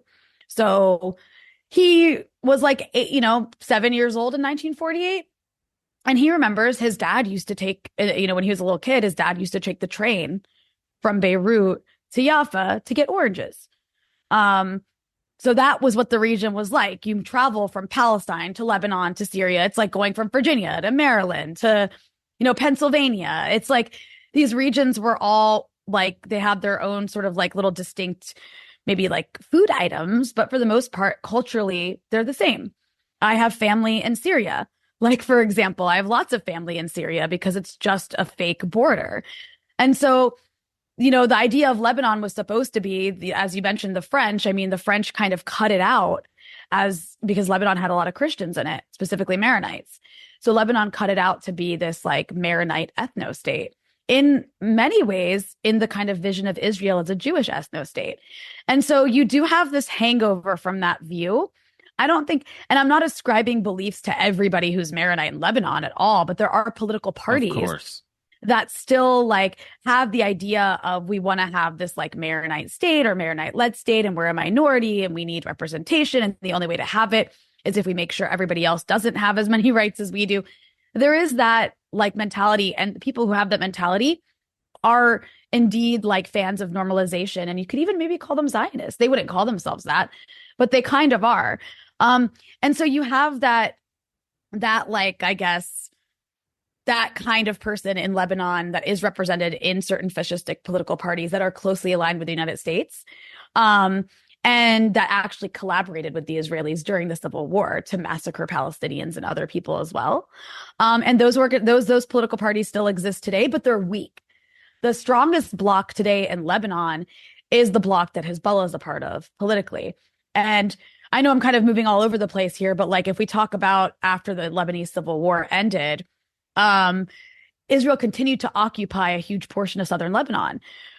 The majority of people who are a part of Hezbollah are all of them actually are southern Lebanon. I mean, they formed as resistance to that brutal occupation that included torture prisons and checkpoints and like all of the things that you see Israel engage in across Palestine is what they did in Lebanon, except for move in vast amounts of settlers, because it never got to that point because there was too much of a stiff resistance.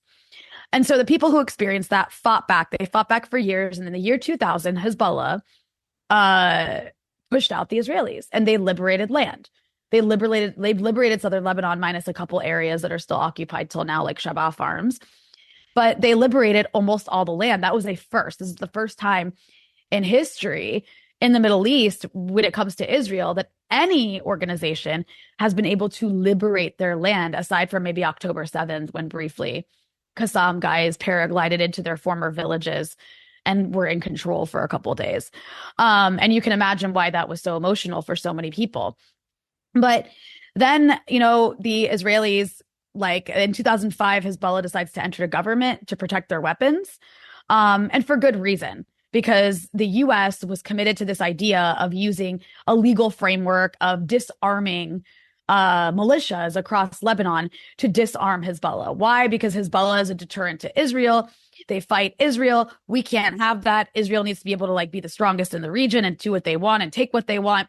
So Hezbollah entered government for the sole purpose of protecting their weapons. And that's what they've basically done since that time. And in 2006, they proved the importance of that, at least then, because they fought the Israelis and, successfully defeated, successfully obstructed them from invading Lebanon. The Israelis were incapable of invading Lebanon, and they tried so hard, but they were just incapable. And that was the Hezbollah of 2006. Since then, a lot has happened. Hezbollah's gained a lot of support in terms of making alliances with certain political parties in the Lebanese government, and therefore they have been able to protect their weapons. In that time, the U.S. launched a regime change war on Syria to try to get rid of Syria's role in the axis of resistance, and Hezbollah eventually entered that war to stop the Syrian state from collapsing to ISIS and al-Qaeda, and also to protect Lebanon's territorial integrity, because these groups posed a threat to Lebanon and were actually coming into Lebanon and blowing up Shia mosques and taking over areas near the borders.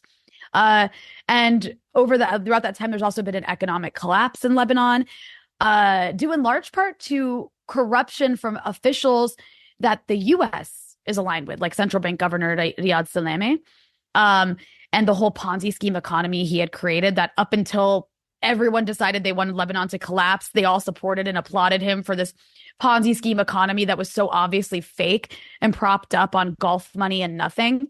And so when that collapsed, it was actually used by the Americans and various other Western governments through like soft power, mostly like NGOs, and then a lot of the billionaire-owned media in Lebanon to try to blame it all on Hezbollah rather than the pro-American, pro-Saudi, pro-Israel officials who were responsible for it. And that actually kind of worked for a bit. Like, there was an uprising in 2019 that I spent a large amount of time covering, initially against like a higher tax on WhatsApp, but then it coincided with the collapse of the economy, and it was quickly hijacked by various Western-funded NGOs, and the US tried to jump in on it, the French tried to jump in on it, the Germans tried to jump in on it, to basically point the finger for the collapse on Hezbollah. It didn't work to unseat Hezbollah from government or the parties it's aligned with, which is what was under attack.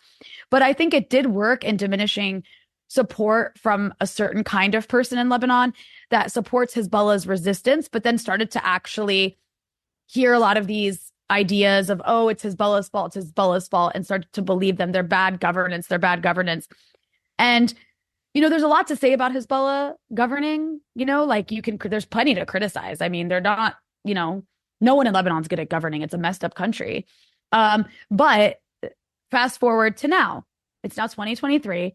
There's a genocide in Gaza, and Israel's threatening to do the same thing to Lebanon.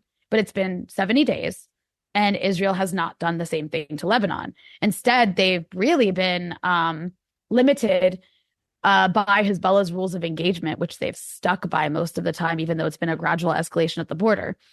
And now a lot of those people who are in 2019 were becoming convinced that Hezbollah is a part of the problem. Not all of them, but a lot of them now recognize that, oh, actually, Israel's still the problem. And thank God we have Hezbollah, because if not for them, we would be Gaza. And so there's a shift in shifts over time. I hope I explained that well. I know I was kind of all over the place, but I personally, having been here for the last 6 or 7 years, have witnessed that kind of shift over time to see Hezbollah be criticized for its involvement in Syria and blamed for everything. And also a lot of sectarianism involved in that, a lot of anti-Shia rhetoric, anti-Shia hatred, funded in large part by the Gulf states and their media and the Americans as well. In addition to blaming Hezbollah for the collapse, in addition to just on and on and on, to now like, oh, the most important thing we have in Lebanon right now is this organization that makes me be able to sit here from Beirut and speak to you without hearing bombs in the background. Like, it's anyways, go ahead. No, I'd like to just step in for a second, and I'm going to quickly turn back for just a moment to make one comment before I ask the question, which, when you talked about the civil war and how when we think about the civil war in Lebanon, it's important to not think about it as a pure civil war. It's important to do that in most civil wars, actually. Mm-hmm. I know that the United States' civil war is a little bit of an isolated case, actually, but if you look at most quote unquote civil wars globally, and this actually relates to something that we talked about in a conversation that we had recorded with the Deep program yesterday, as of the time of recording, and that episode should come out on their feed and our feed around the same time that this episode comes out, actually within a week or so of each other.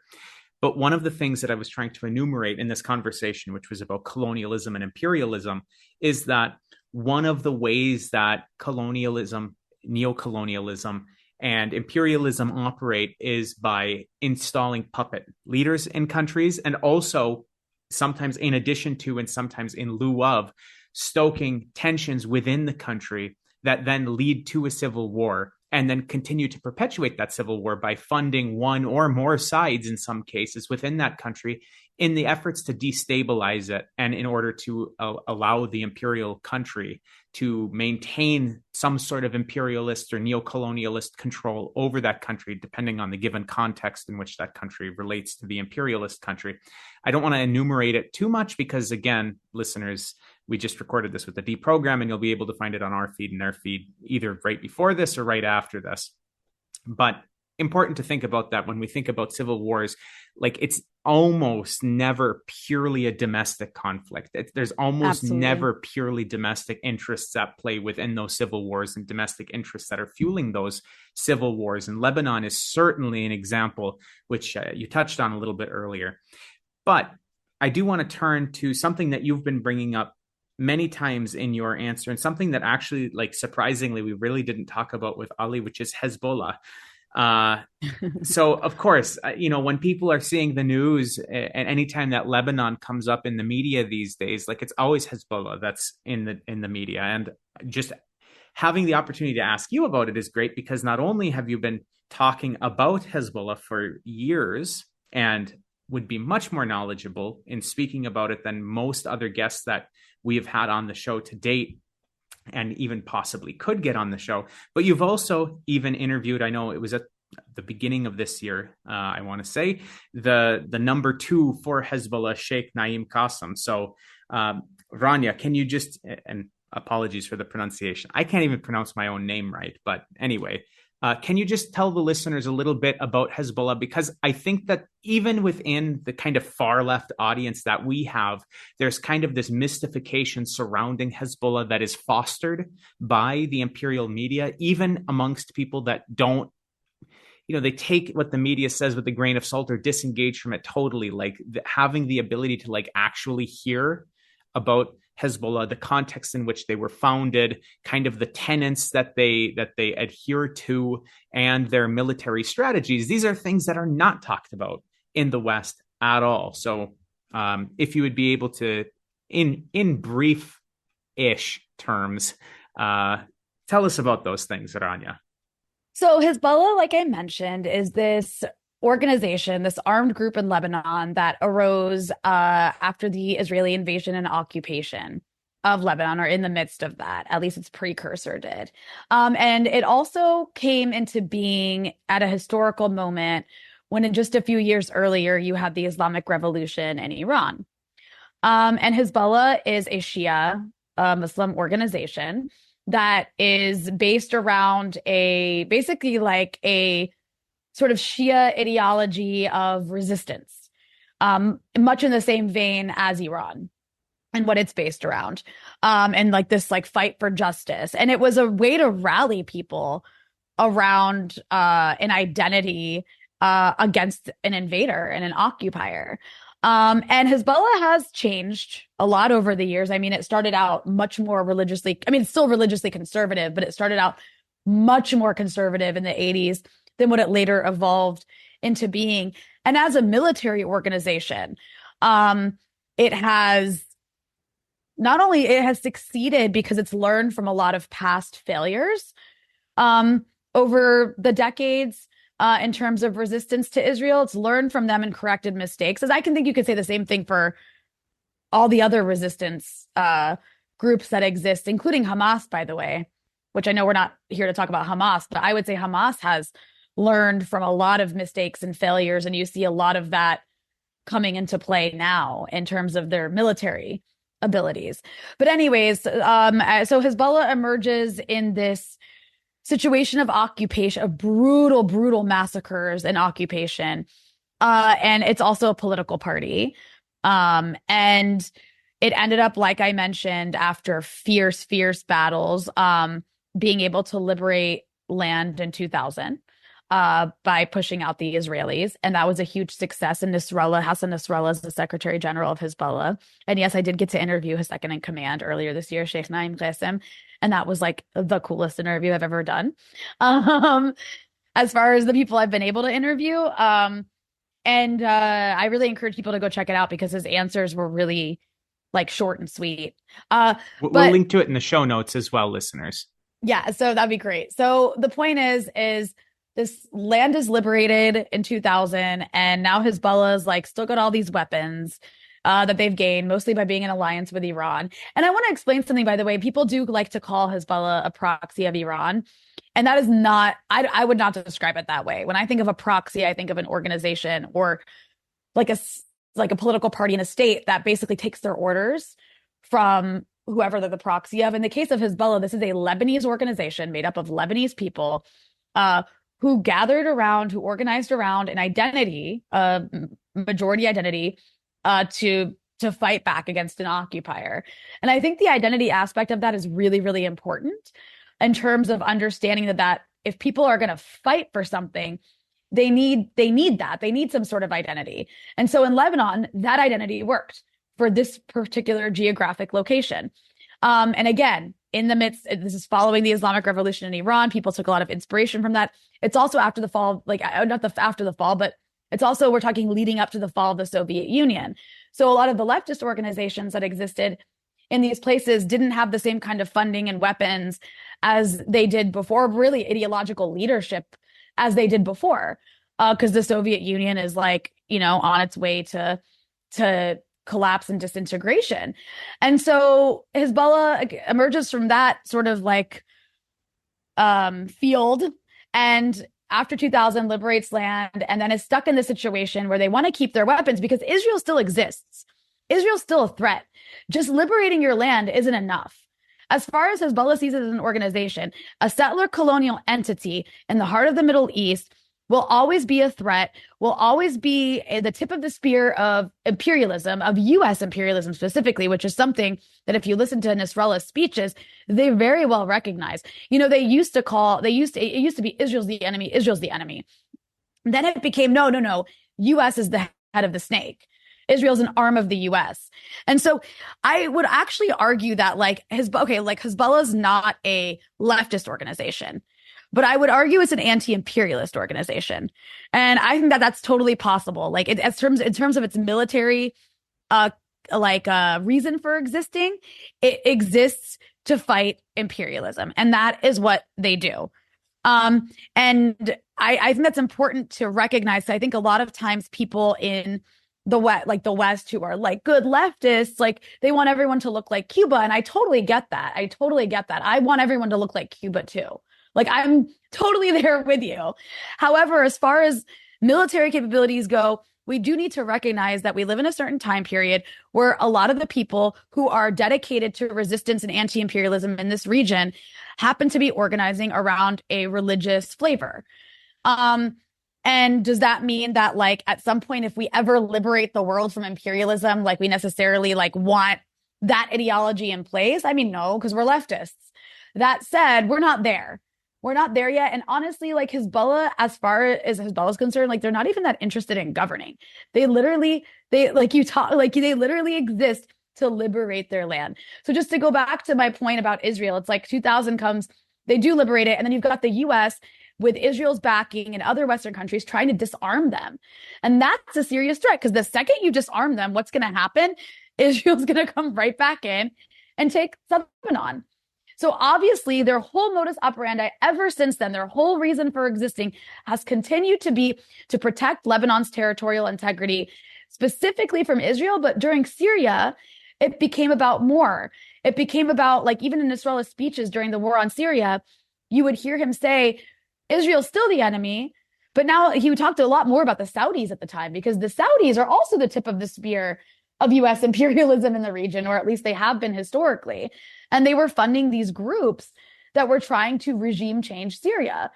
And we're also like trying to genocide anybody who wasn't like Salafi jihadists. And so Hezbollah does actually have this really, I think, important analysis of how the world works.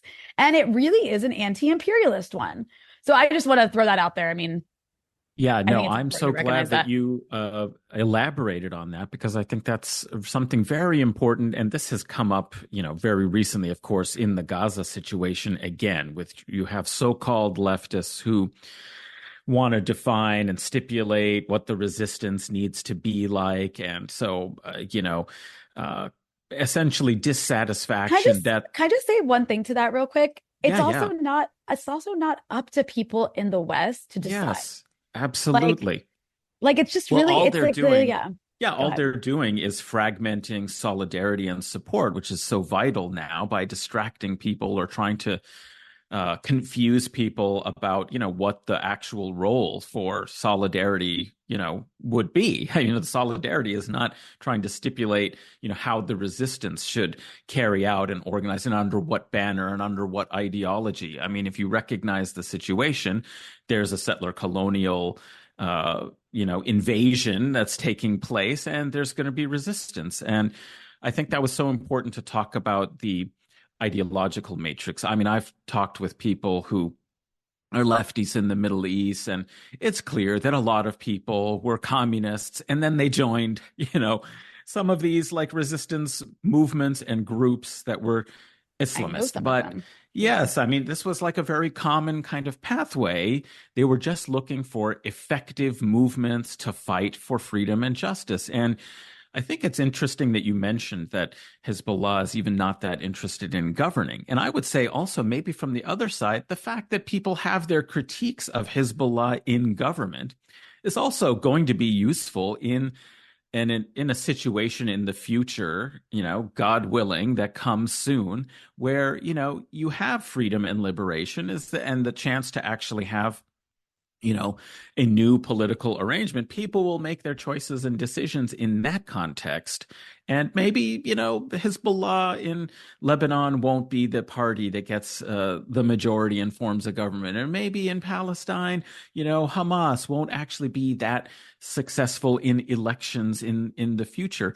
The actual only way, if people are concerned, it seems to me, about their vision of a society in the future, is actually let them compete in regular politics without the threat of, settler colonial occupation, invasion, and imperial interference in the domestic kind of environment.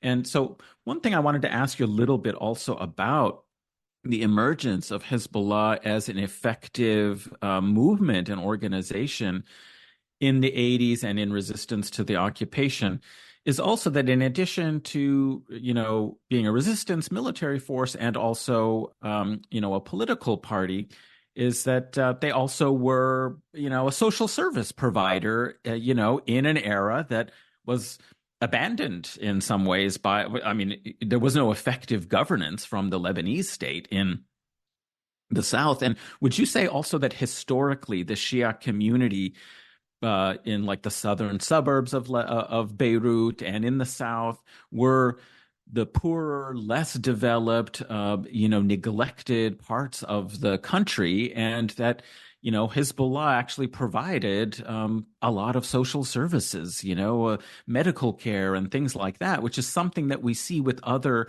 Islamist movements, is that with the collapse and the neoliberalization of the state, sort of social organizations like that had to kind of pick up the pieces of provide. And this is where they gained a lot of their sort of support, because they were doing the kinds of things that people needed, which isn't an ideological thing. It's just providing these social services. What was their kind of role in that? Well, that's absolutely correct. I mean, look, Lebanon is a country that is split by sect politically. And that's thanks to the French and then the later like agreements after the Civil War. So everybody kind of votes within their sect. And so all the parties all of the major political parties are sect based, whether we're talking about Hezbollah or ML, which is another Shia party, but different flavor.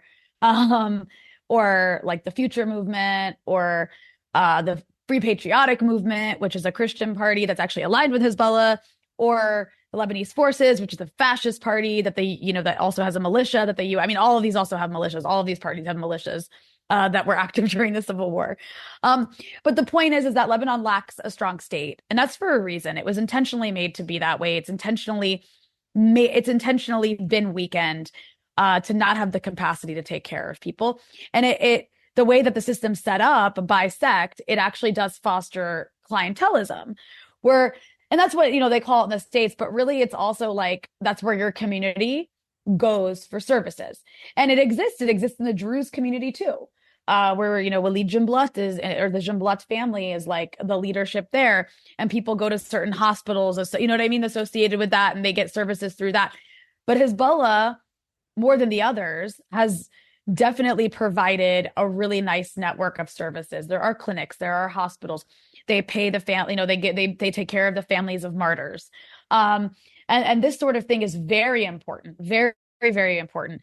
And this is all, by the way, being done while Hezbollah is under sanction. So like all these other groups that are aligned with the US actually have access to more funds. But then Hezbollah might, because of sanctions, but Hezbollah has been able to, like, with help from Iran and from its own community, by the way, because like don't forget, Lebanon also lives off of remittances. And people are very loyal to their communities. And that's part of the reason the country isn't starving right now. And you mentioned something that I think is really important, which is that historically speaking, in Lebanon, the South has been poorer, where mostly Shias live in the South, not only Shias, but mostly. And it's been poorer. It's it's the farmers and the peasants. I mean, there's farmers and peasants everywhere, but historically speaking, it was the poorer, less developed part of the country. And there's a lot of racism against Shias that comes from that history. And then what's interesting now, though, is that, the North used to be the North, and like the sort of Sunni North used to be, it's like Tripoli. Richer. Yeah. Yeah, Tripoli. And now that situation, by the way, has been like reversed. Now it's the other way around, where the Tripoli is, like, I think one of the poorest cities, if not the poorest, in Lebanon. And then the South is actually much more developed. And there's like all the sort of indicators of what's the word I'm thinking of? Like all the social indicators are higher in the South than in the North. And in the North, you also have like a lot of these sort of people from feudal families, because Lebanon's still very much a feudal place, where like, all these leaders of these parties are actually from feudal, like lord family type, these are the kinds of people who are in charge. These parties in the North who like are from there, like they have the leadership have these like massive houses and villas, while people are living in like some serious extreme poverty. And so I think there's a lot of that's fomented some resentment, especially throughout the time where people were being flooded like with a tsunami of nonstop anti-Shia propaganda for a number of years. Like I mentioned, coming from Gulf funded outlets especially during the peak of the war on Syria, and coming from, these sort of billionaire funded Lebanese outlets. There's like 1 million outlets in Lebanon, which makes no sense for a country that's only like 6 million people. And it's all for propaganda.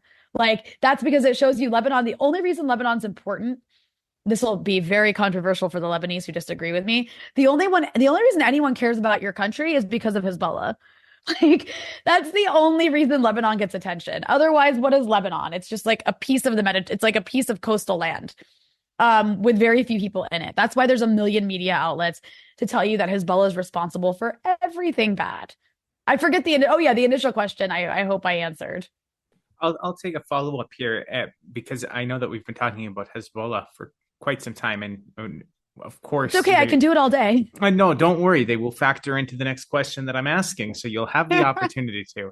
But I want to reframe or refocus the conversation from Hezbollah specifically to the kind of the overarching topic of the discussion that we had between the segment that we had with Ali and the segment that we're having with you, which is the role and position of Lebanon, more broadly speaking, against Zioimperialism.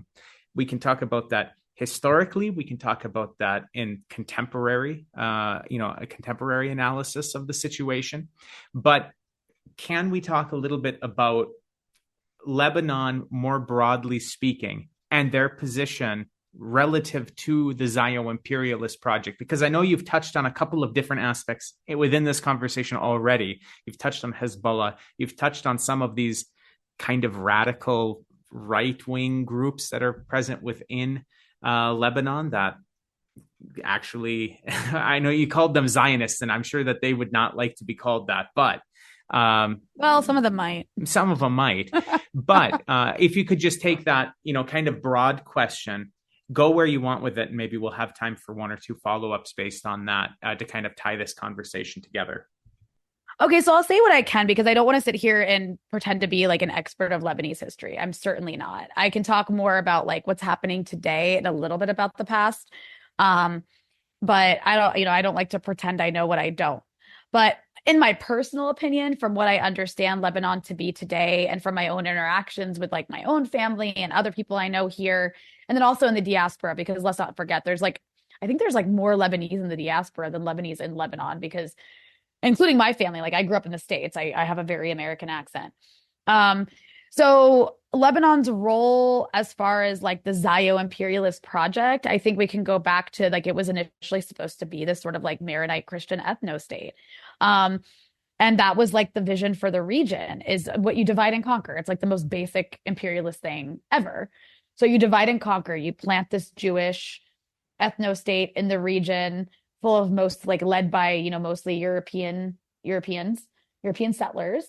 And then you co-opt a wealthy minority in a nearby country to do the same. And in Lebanon, that was the Christian Maronites. It was supposed to be their state. And, there was even during the Civil War, there was a militia called the South Lebanon Army in the South that was literally funded and took its orders from Israel.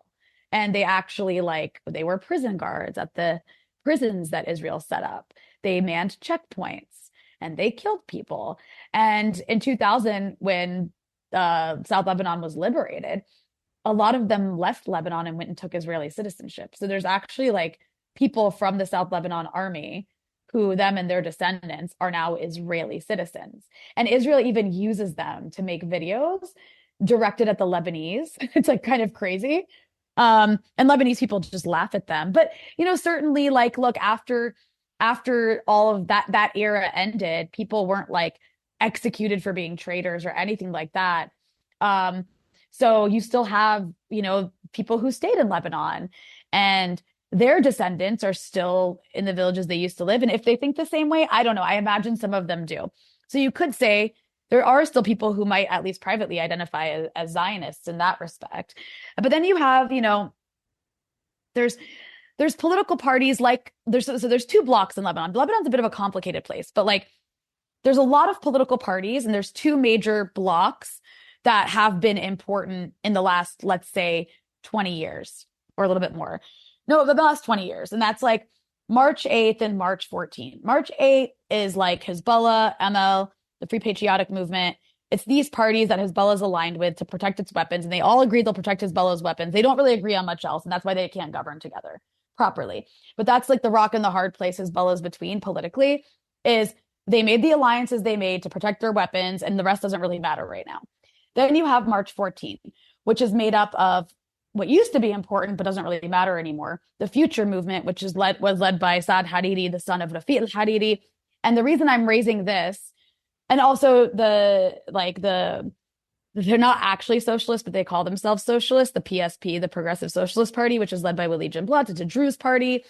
And Lebanese Forces, which is the fascist militia I mentioned, that is led by a guy called Samir Jaja, who was so vicious during the Civil War. He's the only person who ever served a prison sentence for how many people he killed and for his actions. But the reason I raise that is because the people in March 14 are all, aside from Walid Jumblat, who switches sides whenever he feels like it, are all funded and backed by the Americans and the Saudis.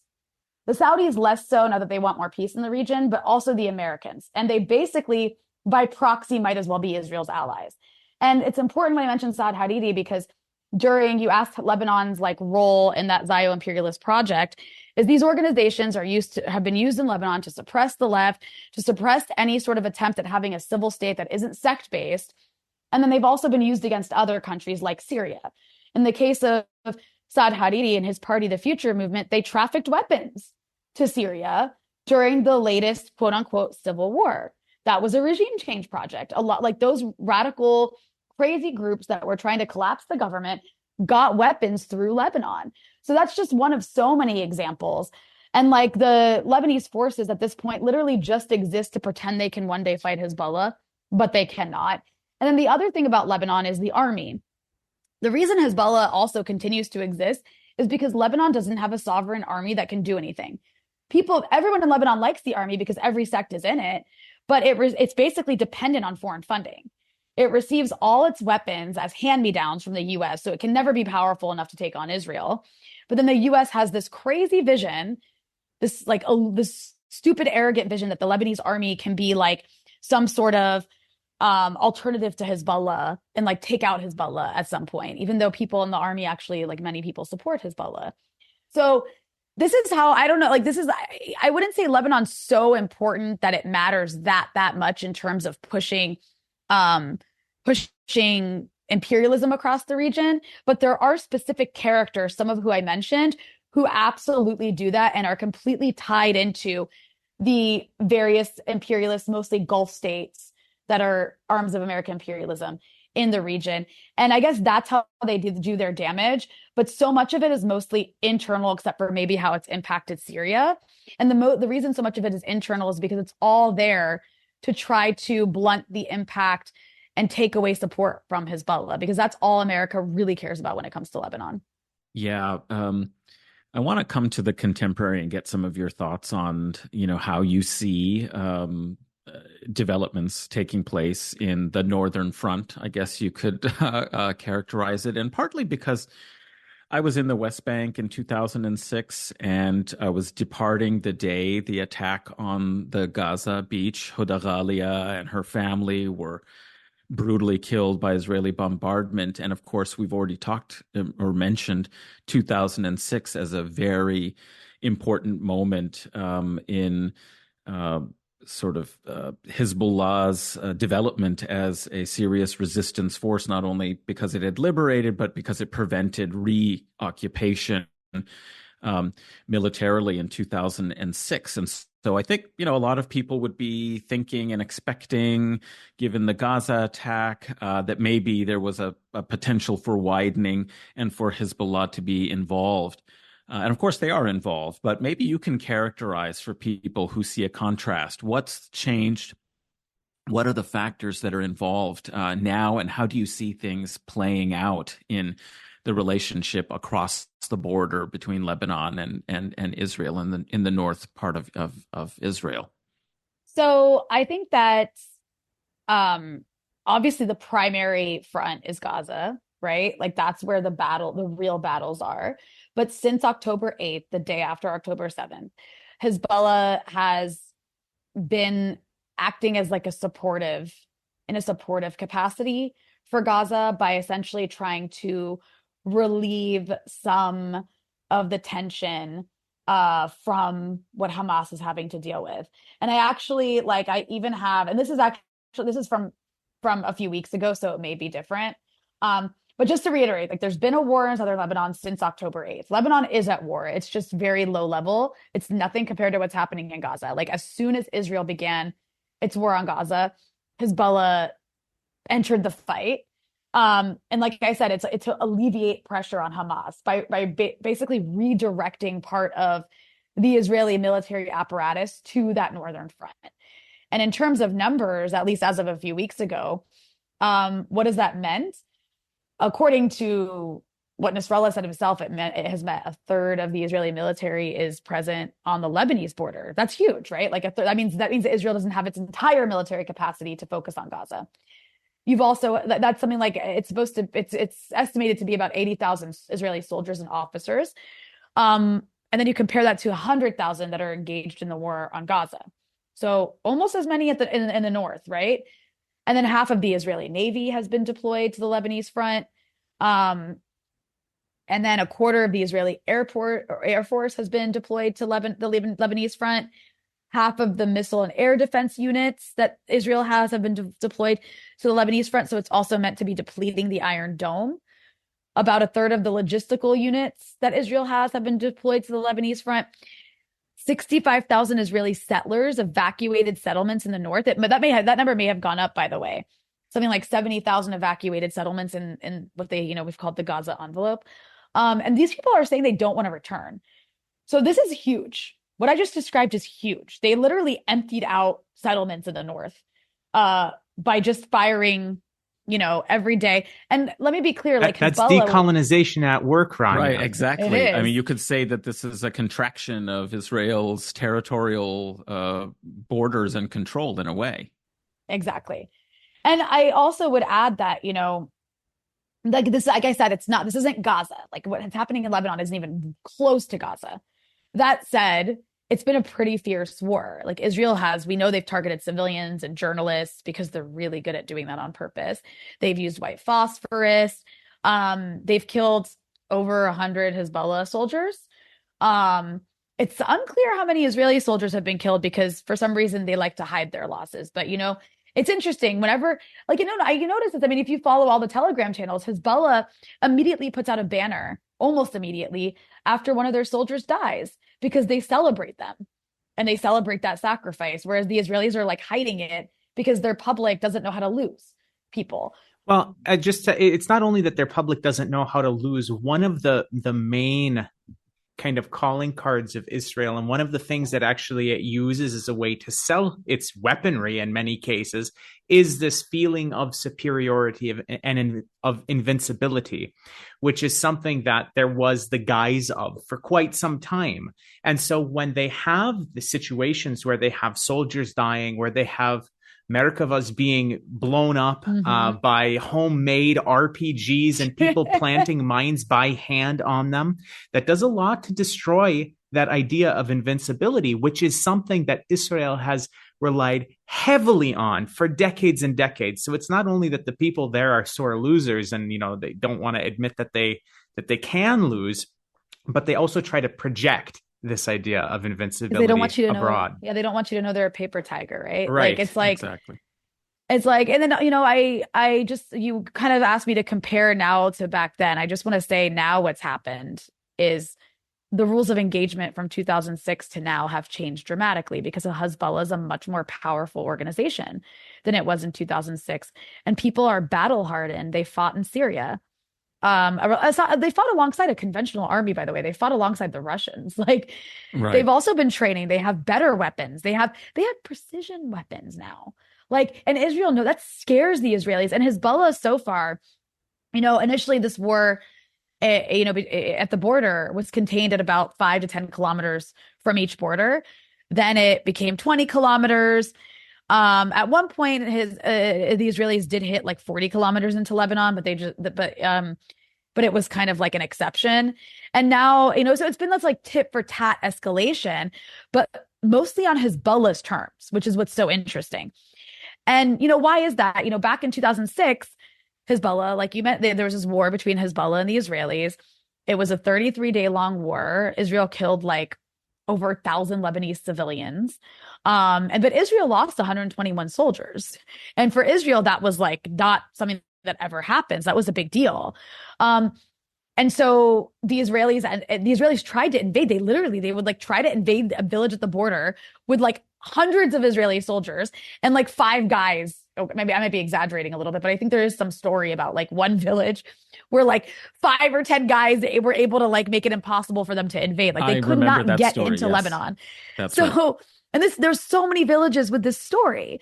So the Israelis were crap. And this is 2006. Again, this is almost 20 years ago. We're living in a very different time now where Hezbollah is so much more powerful. It has more members willing to fight. And again, they've had experience in Syria. The Israelis, what do they have experience with? They have experience putting guns to grandma's head at a checkpoint in the West Bank. That's what they train for. That's what they're experienced in. So it's very different. And then, I don't want to get too abstract here, but I do think there's something to be said about the commitment to land. If it's your land, you're more committed to it than the other side. And there's also Israel and Israelis have more to lose. They have so much to lose.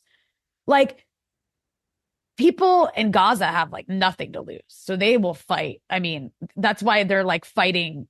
They're like, if a Hamas guy in Gaza is willing to go up to a tank with like flip-flops on and put a bomb on it and run off because he's got nothing to lose, right? It's like the most extreme circumstance. Lebanon's not quite there, but people in Lebanon know how to lose because they've been losing. Their economy's collapsed. They're constantly on the precipice of war. There's not a million Western countries coming to fund anything that breaks. In fact, the opposite. They're like putting sanctions on the country and more and more and more.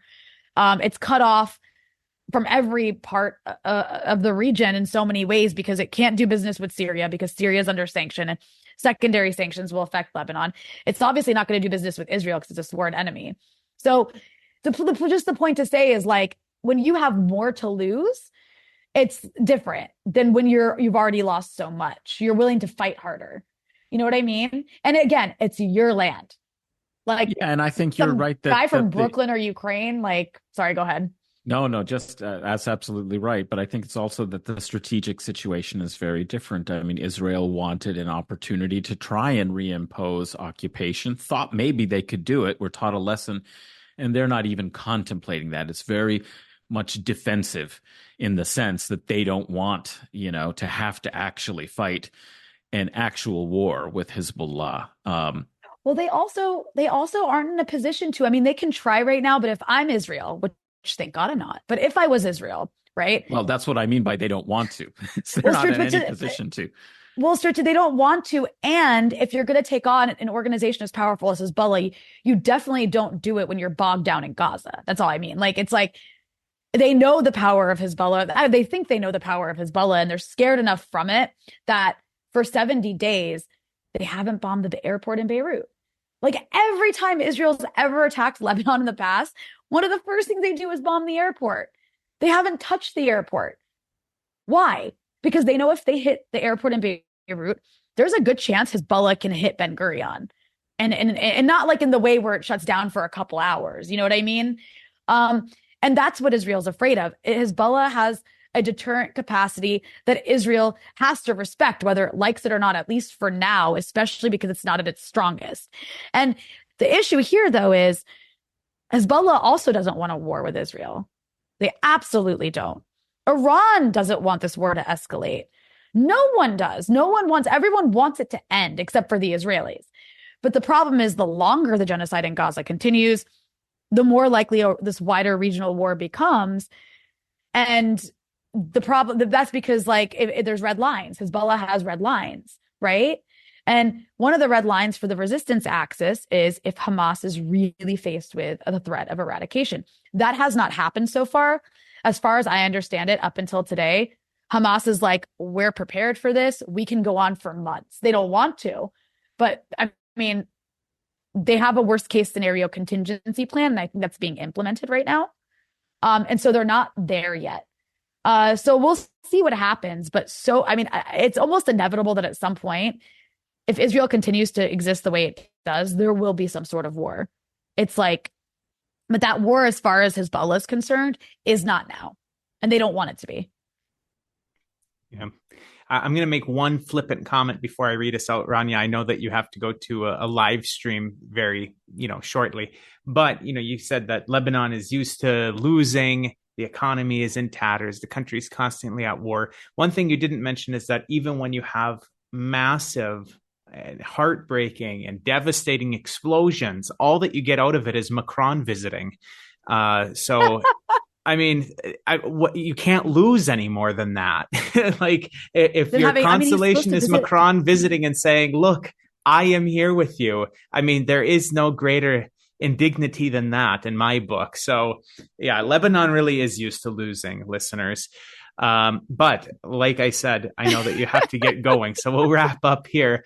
Again, listeners, our guest for this part of the conversation is journalist Rania Khalek, who, of course, you can find at Breakthrough News, Dispatches from the Underclass. Everybody should definitely check out her work, and we'll have it linked in the bio.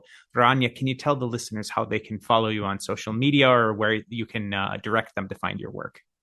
You guys are so sweet how you describe me. Thank you so much. You can follow me on Twitter and Instagram at my name, Rania Khalek, RaniaKhalek. But more importantly, please do follow Breakthrough News. I'm so proud of the fact that I get to work there and of all the content that we have been able to put out in this crazy environment that we're all in. It's not just my show Dispatches. Like, we've got Eugene Puryear, who's amazing. I co-host a live stream with him, and he's always putting stuff out. Kay Pritzker is always presenting these really great, like, shorter videos that are just like so good, kind of 101s on everything. And also we're constantly covering movements. Like, I think that's what I love most about where I work is just we're constantly covering all of the actions, and that, like, people around mostly the US, but even around the world, are organizing in solidarity with Palestine and in solidarity with oppressed groups everywhere. So please follow Breakthrough News on YouTube, Instagram, Twitter, all the places. TikTok, I think. Yeah, TikTok. And that's all I'll say. Of course. And so, listeners, I hope that you enjoyed this conversation with Ali Kadri and Rania. Adnan, can you tell the listeners how they can find you and your other podcasts? Sure. You can follow me on Twitter at Adnan A. Hussein, Husain. You can listen to my other show that eventually we will have a new episode on the history of the Oud coming up, maybe in a couple of weeks, called The Majlis, Majlis. And it was just such a pleasure. Breakthrough News is indispensable, and Dispatches, one of the great shows for any leftist who's interested in global affairs. You got to check it out. Yeah, I absolutely echo those sentiments. And of course, I recommend you check out Adnan's other podcasts. You can follow our co-host, Brett O'Shea, who is not able to make it for these conversations with Ali and Rania, at revolutionaryleftradio.com. You can find me on Twitter at Huck1995, HUCK1995. You can pick up Stalin, History and Critique of a Black Legend at iskrabooks.org, including downloading the PDF for free or picking up a print copy. I like seeing those print copies in different parts of the world. You can follow Guerrilla History on Twitter at Guerrilla_pod, GUERRILLA_pod. And you can help support the show and allow us to keep making episodes like this by going to patreon.com/Guerrilla History, with, again, Guerrilla being spelled GUERRILLA History. And in return, you get some bonus content. You allow us to continue making episodes like this for political education for as many people as possible. So until next time, listeners, solidarity.